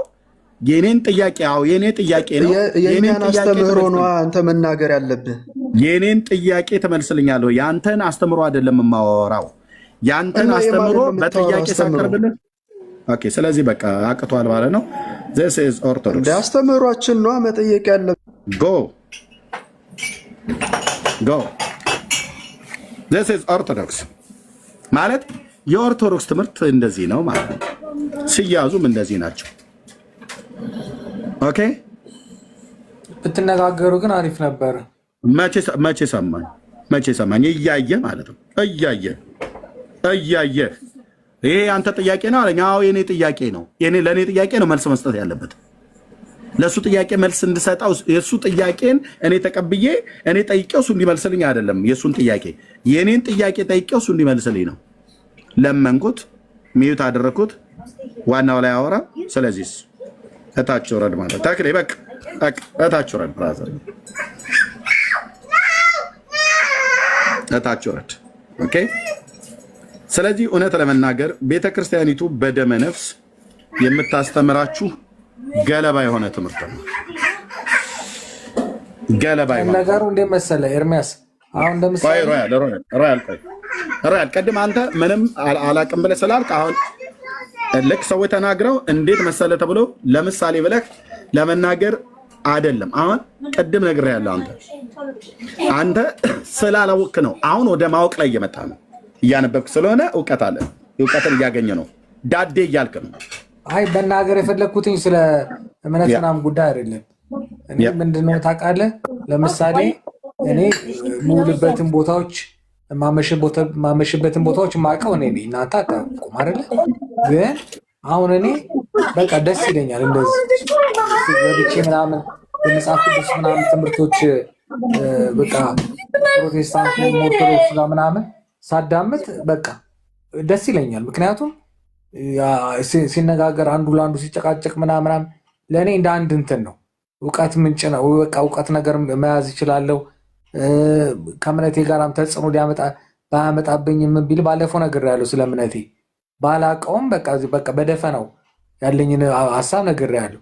ስለዚህ እኔ አሁን ለምሳሌ እንደዚህ አይነት ሌላ ቦታ ላይ ሌላ ነገር ውስጥ ከምገባ ሌላ ቦታ ላይ ከምሆን እንደዚህ አይነት ነገሮች ሰው ሲነጋገር ማዳመጥ ወይ ደግሞ እኔ ደግሞ የአቅሜን ያክል መጠየቅ በቃ እንደ ሆቢ ላረገው በቃ እንደዚህ አይነት ሙድ ጀምሬያለሁ። ምክንያቱም ይጠቅመኛል እንጂ አይጎዳኝም።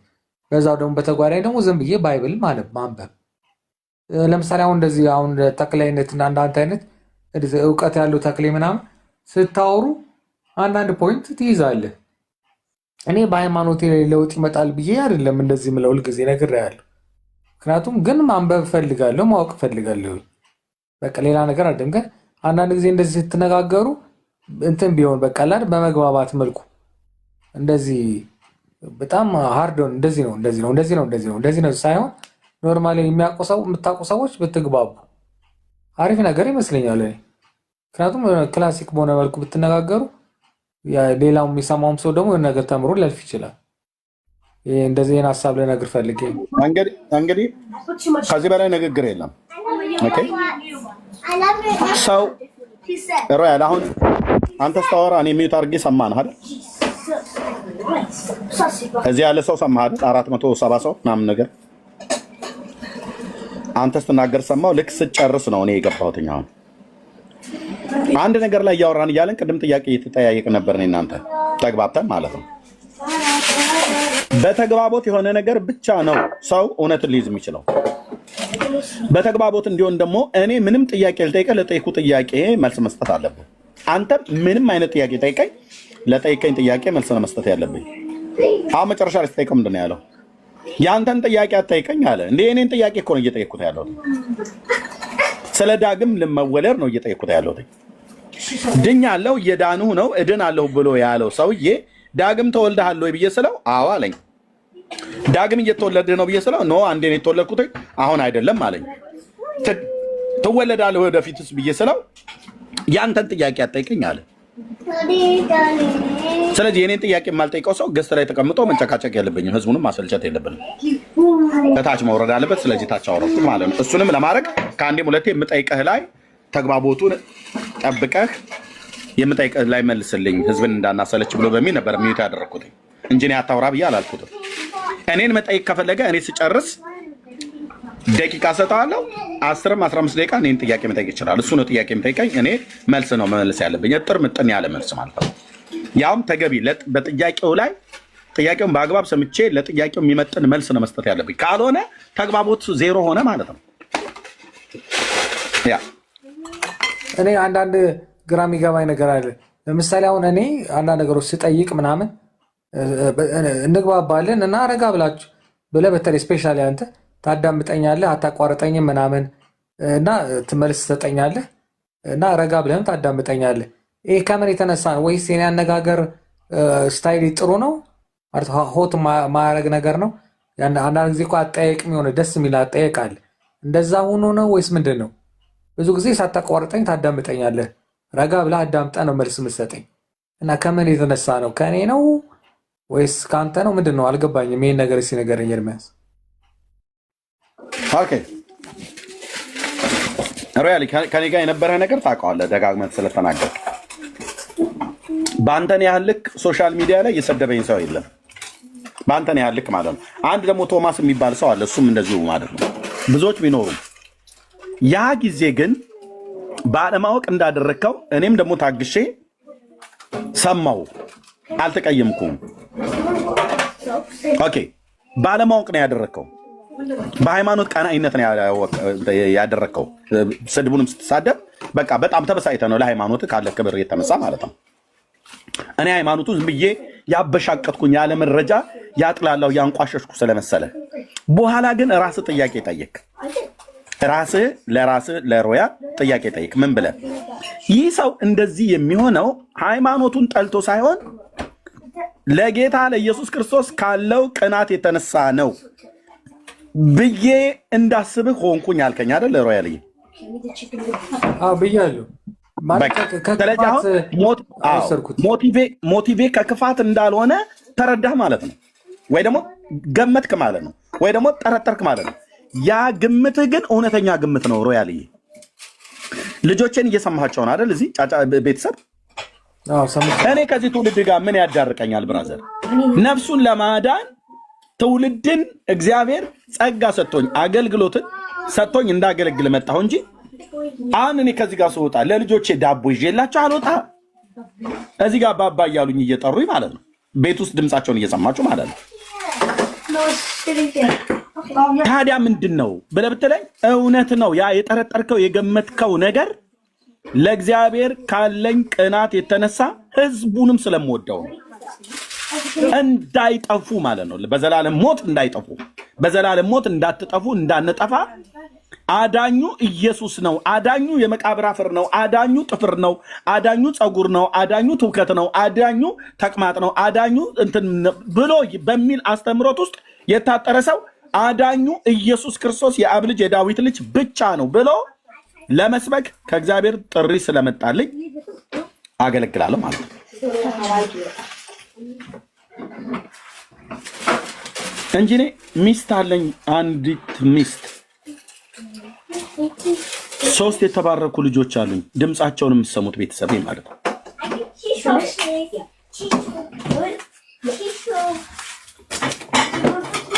በምን መንገድ እያለፍን እንደምናገለግል እኛ ነው የምናውቀው።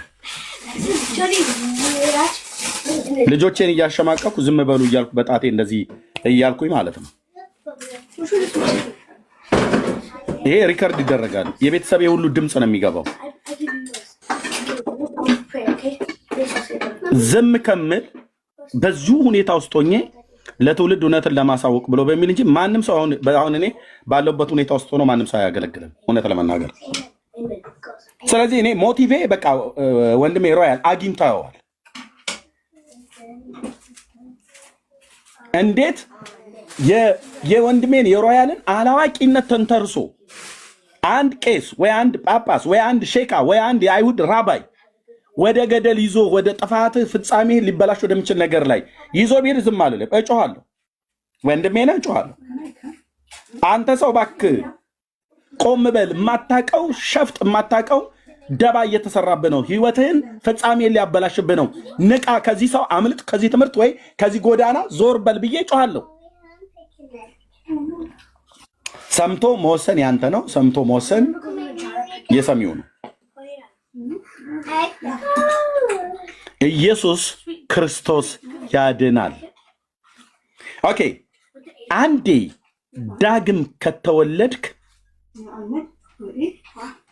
በባለፈው ነግሬሃለሁ። አንተም እንደኔ ልጅ ስላለ ማለት ነው።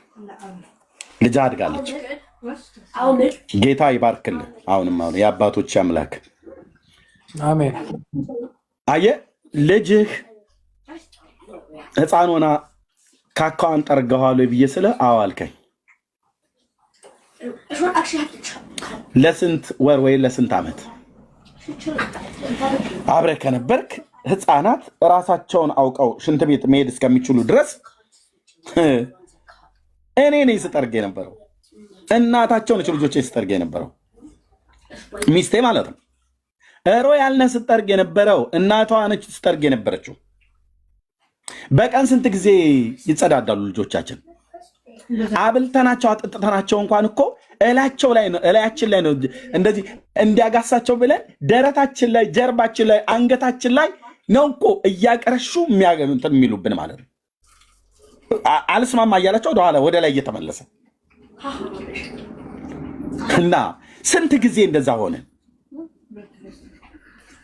በዚህ ጉዳይ ተበሳጭቶ ማን ነው ልጁን ወስዶ ቆሻሻ ጋርቤጅ ጣለ? እኔ በቃኝ የዚህ ልጅ ጉዳይ። እንዴ 1 ወር ልጥረግ፣ 2 ወር ልጥረግ፣ 3 ወር ልጥረግ፣ እሺ ይሁን 6 ወር ይሁን ዓመት 2 እና 3 ዓመት 4 እና 5 ዓመት ሙሉ እየተከታተሉ የነሱን ቆሻሻ ማጽዳት ሰለቸኝ። ይህን ልጅ አውጥቼ ልጣለው፣ መድኃኔዓለም ሌላ ይሰጠኛል ብለን አድርገነዋል ወይ? አላደረግነውም። አስበነዋል ወይ? በፍጹም ሐሳቡም አይመጣልን። ለምን ምክንያት ከተባለ ሮያል ልጁን ከቦምብ ተራ አይደለም ሄዶ ከዛ ከመርካቶ የገዛት፣ ከጭድ ተራ አይደለም የገዛት። የአብራኩ ክፋይ ስለሆነች ነው። ማለት ልጅ ናት፣ ወልዷታል፣ አባት ነው። ይቀልዳል በሷ? በፍጹም በሷ ጉዳይ ይደራደራል? በፍጹም። ኤርሚያስ ይደራደራል? በፍጹም እኮ አልኩ። እኔን አጥፍቶ ነው ቤተሰቤን የሚያጠፋ ሰው ካለ የሚመጣው ማለት ነው። አይችልም።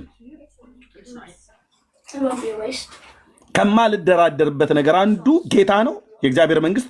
ሁለተኛው ቤተሰቤ ነው፣ ሚስቴና ልጆቼ ማለት ነው። ቀልድ የለም። እኔ ብቻ አይደለሁም፣ ሮያል ብቻ አይደለም፣ እዚህም ያለ ትውልድ በሙሉ እንዲሁ ነው። ተገቢ ነው? አዎ በጣም ተገቢ ነው። ስለዚህ ልጆቻችንን ታግሰን ቆሸሹ ብለን አውጥተን ካልጣልን እግዚአብሔር ልጁ የሆንከው ስንቴ ነው? አንዴ ነው። በትክክለኛ ልጅ ከሆንክ አንዴ ነው የተወለድከው ማለት ነው። አንዴ የተወለደ ልጁን በኃጢአት ቆሸሽክብኝ ብሎ አሽቀንጥሮ አውጥቶ የሚጥል እግዚአብሔር ታውቃላችሁ ወይ? አናቅም። እኔ አላቅም። ታዲያ ምን ያደርገዋል? ይመክረዋል፣ ያስተምረዋል፣ ይገስጸዋል፣ ወደ ጽድቅ ጎዳና ይመልሰዋል። ስንት ጊዜ? በሰው ቃላት ሊገለጥ በማይችል የምሕረትና የትዕግስት ብዛት ነው። እኔም ማቀው ኢየሱስ ጌታን ከተቀበልኩ በኋላ እያወቅኩም ሳላቅም ኃጢአት ሰርቻለሁ። አንድ ቀንም ግን ከሕይወት መጽሐፍ ላይ ደምስሻለሁ ብሎ አላለኝም። ኃጢአት በሰራው ቀን ተመለስ ነበር ብሎ የሚለኝ ያንን ሸካራ መንገድ፣ ያንን የኃጢአት መንገድ ተወው ነበር ብሎ የሚለኝ በቅዱስ ቃሉ በሕልም በኩል ሁሉ ጨምር ማለት ነው። አባት ነው የሚራራ።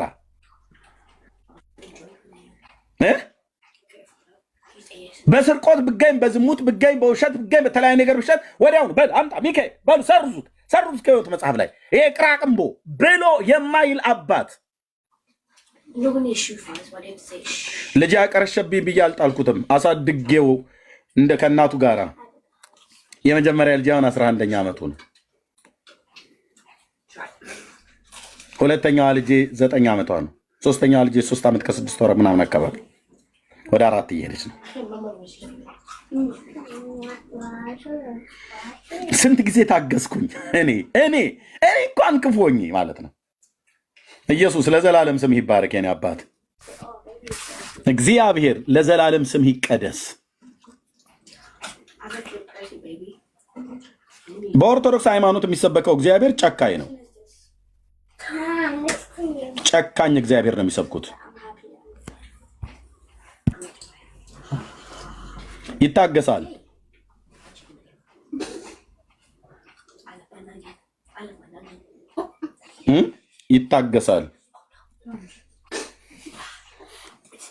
ይታገሳል። እኛ ጋር ታጋሽ ጌታ፣ ሩህሩህ ጌታ፣ አቅማችንን ድካማችንን የሚያውቅ ጌታ ኃጢአታችንን ይጸየፋል። እኛን ግን እየታገሰ ከዛ ከኃጢአት ጎዳና እንድንወጣለት ይመክረናል በአባትነት ምክሩ።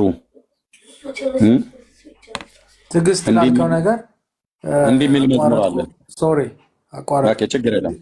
ትዕግስት ላልከው ነገር ምን አለ መሰለህ ኤርሚያስ፣ ትዕግስት በጣም ከባድ ነገር ነው። እኔ አሁን ለምሳሌ ለምንድን ነው እዚህ ቤት አንተ ጋር የምመጣው የሚለውን ነገር ስታየው ዋናው ሊሰመርበት የሚችለው ትዕግስት ነው። ምክንያቱም አሁን አንተ ተናግረዋል፣ ከዚህ በፊትም ብዙ ጊዜ ተነጋግረነዋል። መናገር አልፈልግም፣ ድጋሚ ሲነገራው ይሰለቻል። ከዛ ሁሉ መጥፎ ነገሮች ሁሉ አድርጌ ብሎክ ሳይሆን ሌላ ብሎክ የሚባልም ሌላ እንትን ቢኖር የምታረገኝ የምትችል ሰው በምን ያክል ትዕግስት እኔን እንዳለፍከኝ ሳይ በጣም ገረመኝ። ምን ማለት ነው? የሰውዬም ሁሉ እየወረድኩበት እንደዚህ ትዕግስቱን የታገሰኝ ለምንድን ነው ብዬ በጣም አሁንም ቢሆን ወደፊትም ቢሆን እኔ ለአንተ ጋር እመጣለሁ። ለምን በቃ በጣም ከመጠን በላይ ትዕግስትን አየሁት በአንተ ላይ። የመጨረሻ ትዕግስት፣ የመጨረሻ ከሰውነት ጥግ የወጣ ነገሮች ሁሉ አድርጌ በጣም ስለታገስከኝ እኔ ደግሞ በቃ የሰው ይሄን ያክል ትዕግስት ከሰጠኝ ብዬ አንተ ጋር ቀረብኩ። ከቀረብኩ ደግሞ በኋላ ደግሞ ምን አደረግክ አንተ? ባይብል አንብብ አልከኝ። በቃ ሌላ ነገር ውስጥ አልገባንም። ባይብል አንብብ አልከኝ። ያ ባይብል ጴንጤ አይል፣ ኦርቶዶክስ አይል፣ ካቶሊክ አይል፣ ምን አይል። ስለዚህ ለሁላችንም የሚሆን ነው። ባይብል አንብብ ስላልከኝ በዛ መሰረት ባይብሉን ማንበብ ጀመርኩ። በቃ ዛሲት እኔ ነግሬሃለሁ፣ ውስጤን ይነግረኛል። መቼም ፕሮቴስታንት አልሆንም ለምን እንዳትለኝ፣ መቼም አልሆንም ብያለሁ። ግን አንተ ወንድሜ ነህ። አንተ ጋር መምጣት የሚከለክለኝ ነገር የለም። አንተን ጋር ስነጋገር መነጋገር የሚከለክለኝ ነገር የለም። መጠየቅ የሚከለክለኝ ነገር ምንም ነገር የለም። እና ስለዚህ በዚህ መልኩ ለአንተ ያለኝ ሪስፔክት በዚህ ነው። በጣም ነው የሚገርመኝ የሰው ልጅ እንዴት በዛ ልክ ይናገረዋል? ሰውን እንዴት በዛ ይነገረዋል? ጌታ ይባረክ። ሮያልዬ ወንድሜ እኔም እወድሃለሁ። የእውነት ነው። በእኔ በኩል እንደታገሰ ነው የሚገባኝ። እና አንተ እንዴት ቻልክ ብለህ ብትለኝ እኔም ሰው ነኝ። እንዳይሰማኝ ያደረገው የእግዚአብሔር ጸጋ ነው። እውነቱ ይሄ ነው። ትናንትናውን ትተን ግን ስለ እግዚአብሔር ትዕግስትና ስለ እግዚአብሔር ምሕረት ግን እኛ እንደዚህ ብለን እንዘምራለን። ያለ ሮያልዬ የጌታን ትዕግስት ልጆቻችንን ስንት ዘመን ታግሰን ያሳደግነው። ይኸው እስካሁን ድረስ የመጀመሪያ ልጄ ወደ 11 ዓመቱ ነው። አሁንም ጭምር እንኳን ገና ብዙ የማያውቀው ነገር ስላለ አሁንም ጭምር እንኳን ተው፣ ቁጭ በል፣ ዝም በል ምናምን ነገር ብዬ ስለው ስልክ እያወራ ከሆነ ሚዩት አድርገው ሮያልዬ፣ ድምፅ እየሰማ ነው። እስካሁን ድረስ የኔና የእናቱ የሚስቴ ማለት ነው ጥንቃቄ፣ እንክብካቤ፣ ጥበቃ አረቀው እስካሁን ድረስ እየታገስን ማለት ነው። በቀን ውስጥ ስንት ጊዜ ነው ተው የምላቸው ልጆቼ፣ እናንተም ልጆቻችሁ። ጌታስ ውለታው በአንደበቶቻችን እንደዚህ ነው ብለን የምንዘምርለት። ብዙ ዘመን ራራልኝ ሮያል፣ ለእኔ ነው የምነግርህ። እኔ እዚህ ማውራ ሰው በእነዚህ ዘመናቶች ውስጥ ከእናቴ ማህፀን ጀምሮ እስካሁኗ ዘመን ድረስ የቸርነትና የምሕረቱ የርኅራኄው ብዛት ነው ያኖረኝ። የትዕግስቱ ብዛት ይሄን የሆነልኝ እግዚአብሔር በሕይወቱ እንደዚሁ የራራለት ሰው ስለ ራሱ ይናገር። የወንጌል አማኞች ወንድሞቻችንና እህቶቻችን ከእኔው ራሱ አሁን ከምለው ነገር ሌላ ነገር የሚሉት ነገር የለም ተመሳሳይ እንጂ ራራልን፣ ጠበቀን፣ ተጠነቀቀልን፣ ተሸከመን። ኃጢአት እንደሰራን ቢሆን ኖሮ ወዲያውኑ ነበር የምንጠፋው። ግን ይመልሳል፣ ይታገሳል፣ ይራራል። እኔ ለልጆቼ ይህን ያህል ትዕግስት ካሳየው ከወለድኩ በኋላ ነው በደንብ የገባኝ። ወንድሞች እናቶች፣ እኔ ለልጆቼ እንዲህ ከተንሰፈሰፍኩ እግዚአብሔር ለእኔ በልጁ በክርስቶስ ኢየሱስ ሞት በኩል ለወለደኝ ከእኔ ጋር እኔ ለልጆቼ ከማሳየው ፍቅር ጋር ጌታ ለእኔ የሚያሳየኝ አይነጻጸርም። የእሱ ይልቃል፣ በቃላት አይገመትም። ከወለድናቸው ከልጆቻችሁ እዚህ ያላችሁ ወላጆች በጣም ብዙዎች አላችሁ። ከወለድናቸው ለልጆቻችን ከምናሳያቸው ፍቅር ሊተካከል፣ ሊስማማ፣ ሊነጻጸር የማይችል እኮ ነው የጌታ ፍቅርና ቸርነት፣ ምሕረት፣ ጥበቃ። እንደ እግዚአብሔር ያለ ማንም የለም። ስለዚህ ልጅ አንዴ ከተወለደ በኋላ ያድጋል። የአባቱን ተግሳጽና ምክር ሰምቶ የማይመለስ መጨረሻ ሊጠፋ ይችላል። ምንም ጥርጥር የለውም። እና ጌታ እንደ ሰው አይደለም። ጌታ እንደ ሰው አይደለም። እና ተባረኩ። ወንድምነት ዳኒ ካለህ መቀጠል ትችላለህ። ቴንክ ዩ። እሺ ወንድምነት ጸጋ ይብዛል። ተባረክ። ምናልባት በተደጋጋሚ ኮንፊውዝ የሚያደርጓችሁን አንድ ፖይንት እዚህ ላይ ሀሳብ ልስጥና ከዛ ምናልባት ጥያቄ ካለ መቀጠል እንችላለን ብዬ አስባለሁ። ድነናል ብለን ስናወራ የዳንን ነው እንድናለን የሚለው ኮንሰፕት በጣም ኮንፊውዝ ለማድረግ ይሞክራሉ ኦርቶዶክሳውያን። ከእግዚአብሔር ሐሳብ በማውጣት በራሳቸው አውድና ኮንቴክስት ለመናገር ነው የሚሞክሩትና ኦፍኮርስ አንዳንድ ሰዎች ይህንን ወይ ደግሞ ክርስቲያን ሰርክል ውስጥ ያሉ ሀሳብን ይህንን አሁን የምትሉትን ነገሮች ይሏቸዋል። ግን ኦርቶዶክስ እንደምትለው አይደለም በራሱ ማለት ነው። ምክንያቱም መጽሐፍ ቅዱስ ውስጥ ያለን ኮንሰፕት ሰው ሀሳብ ውስጥ ደግሞ ሰው የራሱን ሀሳብ ሲያስገባበት ደግሞ በጣም ይስተዋል እና የሳተውን ፖይንት ላሳይ። ድነናል ብለን ስናወራ በመጀመሪያ ኮንቴክስት በእግዚአብሔር ፊት እኛ ሁላችን ጀስቲፋይ ሆነናል እያልን ያለ ነው። ኦኬ ጀስቲፋይ ሆነናል ምን ማለት ነው? በቃ በእግዚአብሔር ፊት ሁላችን በክርስቶስ ኢየሱስ ስራ ጸድቀናል እያልን ያለ ነው። ኦኬ ጸድቀናል እያልን ያለ ነው። በማን? በክርስቶስ ኢየሱስ ስራ። ሶ ድነታችን የጀመረው እዚህ ጋር ነው ማለት ነው። ይሄኛው ቃሉ እየዳንን ነው የሚለው ሐሳብ በተወሰነ ደረጃ አማርኛው ትክክል አይገልጸውም። ኦኬ ያልዳነ ሰው ነው የሚመስለው። ኦኬ እዚህ ጋር ያልዳንና አሁንም ደግሞ ገና ፕሮሰስ ላይ ያለ አይነት ነገር ነው የሚመስለው። ኦኬ ከመዳን ከመጽሐፍ ቅዱሳዊ የመዳን ኮንቴክስት አንጻር ግራ ያጋባል። እንግሊዝኛው በጣም አሪፍ ነው። ሳንቲፊኬሽን ነው። ምን ማለት ነው? መቀደስ። ኦኬ ሳንቲፋይ መሆን። የመጨረሻው ሐሳብ እንድናለን ነው የሚለው። አሁንም ደግሞ ያልዳነ ሰው ነው አሁንም የሚያመለክተው። ግን መጽሐፍ ቅዱሳዊ ሐሳቡ ምንድን ነው? እንከብራለን። ግሎሪፊኬሽንን ነው የምናወራው። ኦኬ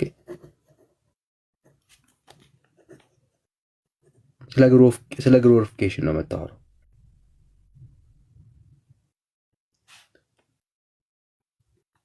እነኚህም ሶስቱም ፕሮሰሶች መጽሐፍ ቅዱስ ላይ በትክክል አሉ። ጸድቀናል። የጸደቅነው በማን ነው? በክርስቶስ ኢየሱስ ነው። እንቀደሳለን። የምንቀደሰው በማን ነው? በክርስቶስ ኢየሱስ ነው። እንከብራለን። መጨረሻ ላይ ይሄ የሚበሰብሰው አካል የማይበሰብሰውን አካል ይለብሳል። በማን ነው? ይሄም በኢየሱስ ነው። ጋይስ አጠቃላይ የመዳን ስራ ላይ የሰው ስራ የለውም። ኦኬ የለውም። ሁሉም የሚከናወነው በማን ነው? በእግዚአብሔር ነው፣ በክርስቶስ ኢየሱስ ነው።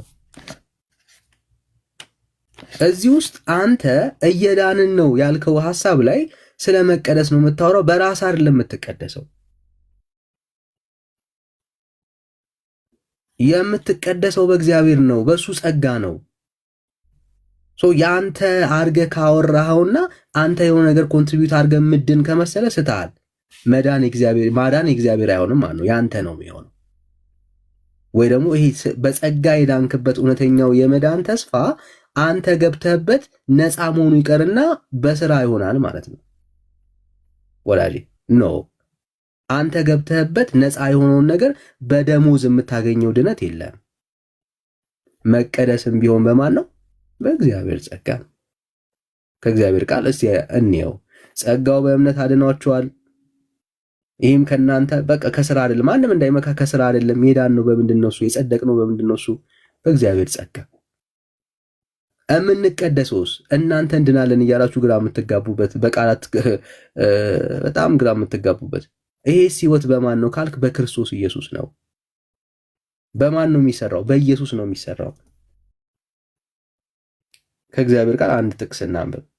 ያው ተሰሎንቄ ምዕራፍ 5 ላይ እሺ እናውጣውና እንወስድ።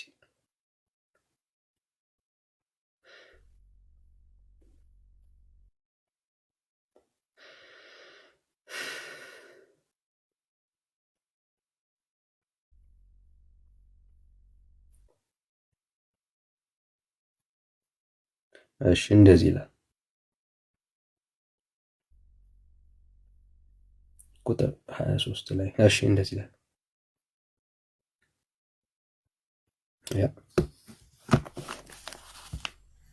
የሰላምም አምላክ ራሱ ሁለንተናችሁን ምን ያድርግ? ይቀድስ፣ መንፈሳችሁንም ነፍሳችሁንም ስጋችሁንም ጌታችን ኢየሱስ ክርስቶስ በመጣ ጊዜ ያለ ነቀፋ ፈጽሞ ይጠበቁ።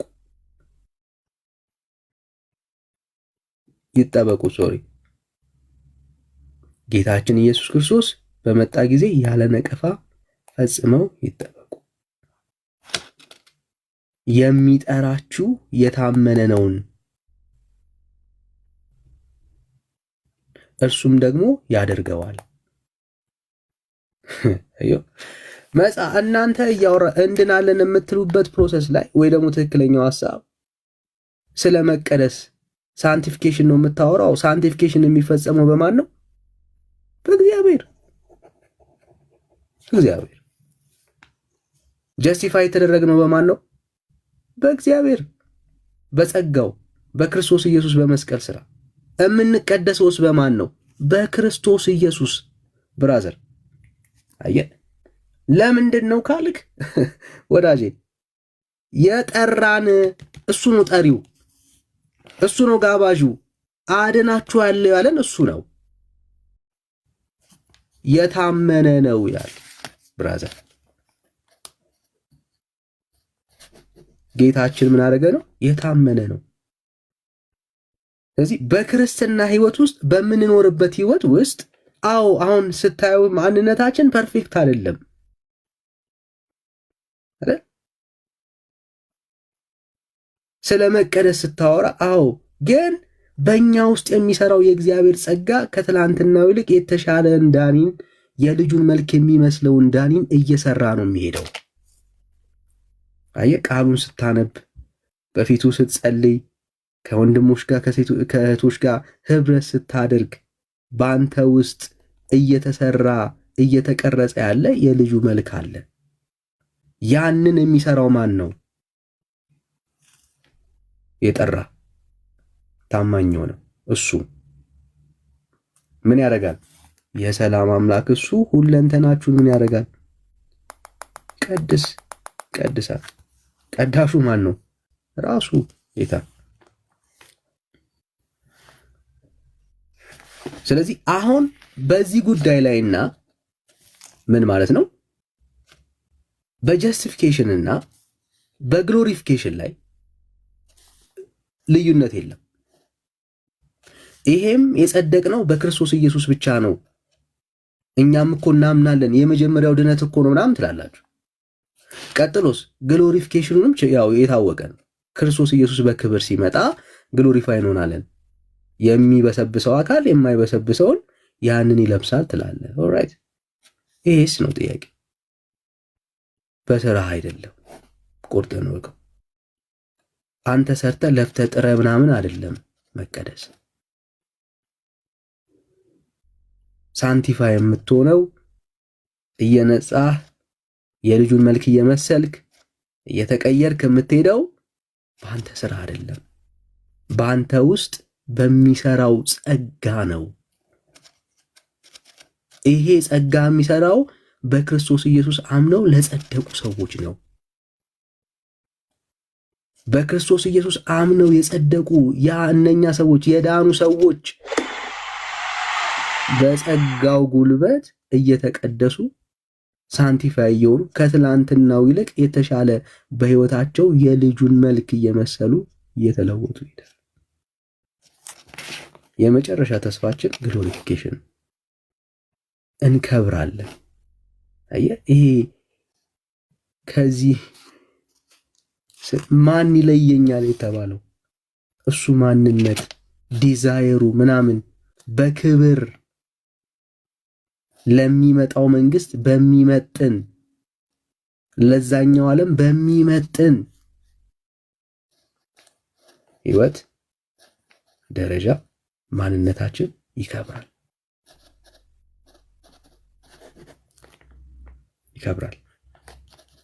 ይከብራል። አየህ፣ የሚያከብረው ስራችን አይደለም። በስራ አትከብርም፣ ግሎሪፋይ አትሆንም በስራ። ይህም በጸጋው ጉልበት ነው የሚከብር።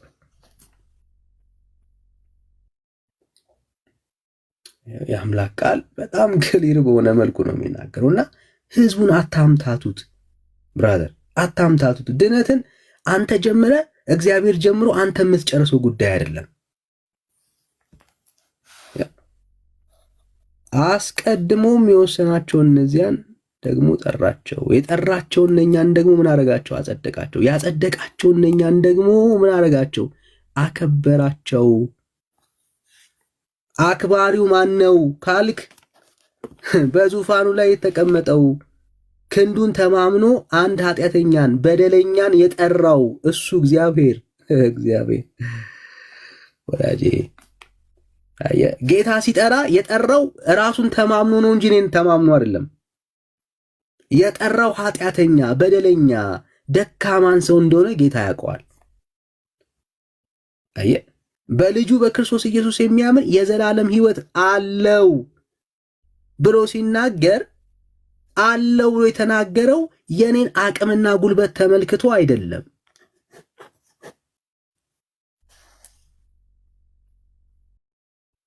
የራሱን ክንድ ተማምኖ ነው። የራሱን ክንድ ተማምኖ ነው ወዳጅ። ለዚህ ነው የጠራን የታመነ ነው። በእኛ ላይ የጀመረውን መልካሙን ስራ እስከ ፍጻሜው ደግሞ እስከ ፍጻሜው የሚያደርስ ማን ነው? የጠራን ጌታ። ድህነታችን በእኛ ተጀምሮ በእግዚአብሔር ተጀምሮ በእኛ ተደርቦ ደግሞ በሱ የሚያልቅ ህይወት አይደለም። የተጠራንበት የክርስትና ህይወት ይሄ ነው እና ህዝቡን ግራ አታጋቡት ወዳጆች። ከእግዚአብሔር ጋር በሼር አይደለም የምናደነው ራሳችንን። እግዚአብሔር ብቻውን ነው የሚያደነን። ማዳን እግዚአብሔር ነው። ብቻውን ያድናል ብለን ስናወራ በክርስቶስ ኢየሱስ በማመን የምናገኘው ህይወት ብቻ ነው ያለው። ከዛ ውጪ የትኛውም የህይወት ምዕራፍ ውስጥ የኛ የምንለው ከእግዚአብሔር ዘንድ ያልሆነ ነገር የለም። ብንጸድቅ በክርስቶስ ኢየሱስ ፊት፣ በእግዚአብሔር ፊት ጀስቲፋይ ብንደረግ በክርስቶስ ኢየሱስ፣ ብንቀደስ በሱ ጸጋ፣ ብንከብር ዳግም ጌታ ሲመጣ በሱ። ስለዚህ ክርስትና ከዚህ ውጭ ሌላ ትምህርት የለውም። እግዚአብሔር ጀምሮልህ አንተ ደግሞ በመልካም ስራ ምናምን ሰርተ ምናምን የምትለወጥ የምትድነው አዲስ መዳን የለም። መጨረሻ ላይ ደግሞ ድጋሚ የምትድንበት ህይወት የለም። አንድ ያጽድቀዋል ጌታ። ያ ያጸደቀ ጌታ ያከብራል።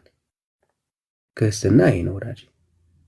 በአንተ ተጀምሮ በእግዚአብሔር ተጀምሮ በአንተ የሚያልቅ ክርስትና የለም የእግዚአብሔር ቃል ውስጥ እና አታምታቱ፣ ትውልድን አታምታቱ፣ ብራዘር አታምታቱ ጋይስ። እና ይሄንን ነው የምንላችሁ። ይኸው ነው። ጸጋና ሰላም ይብዛላችሁ። ወንድምነት እንዴት ነህ? ትከብታለህ አይመስለኝም አይደል?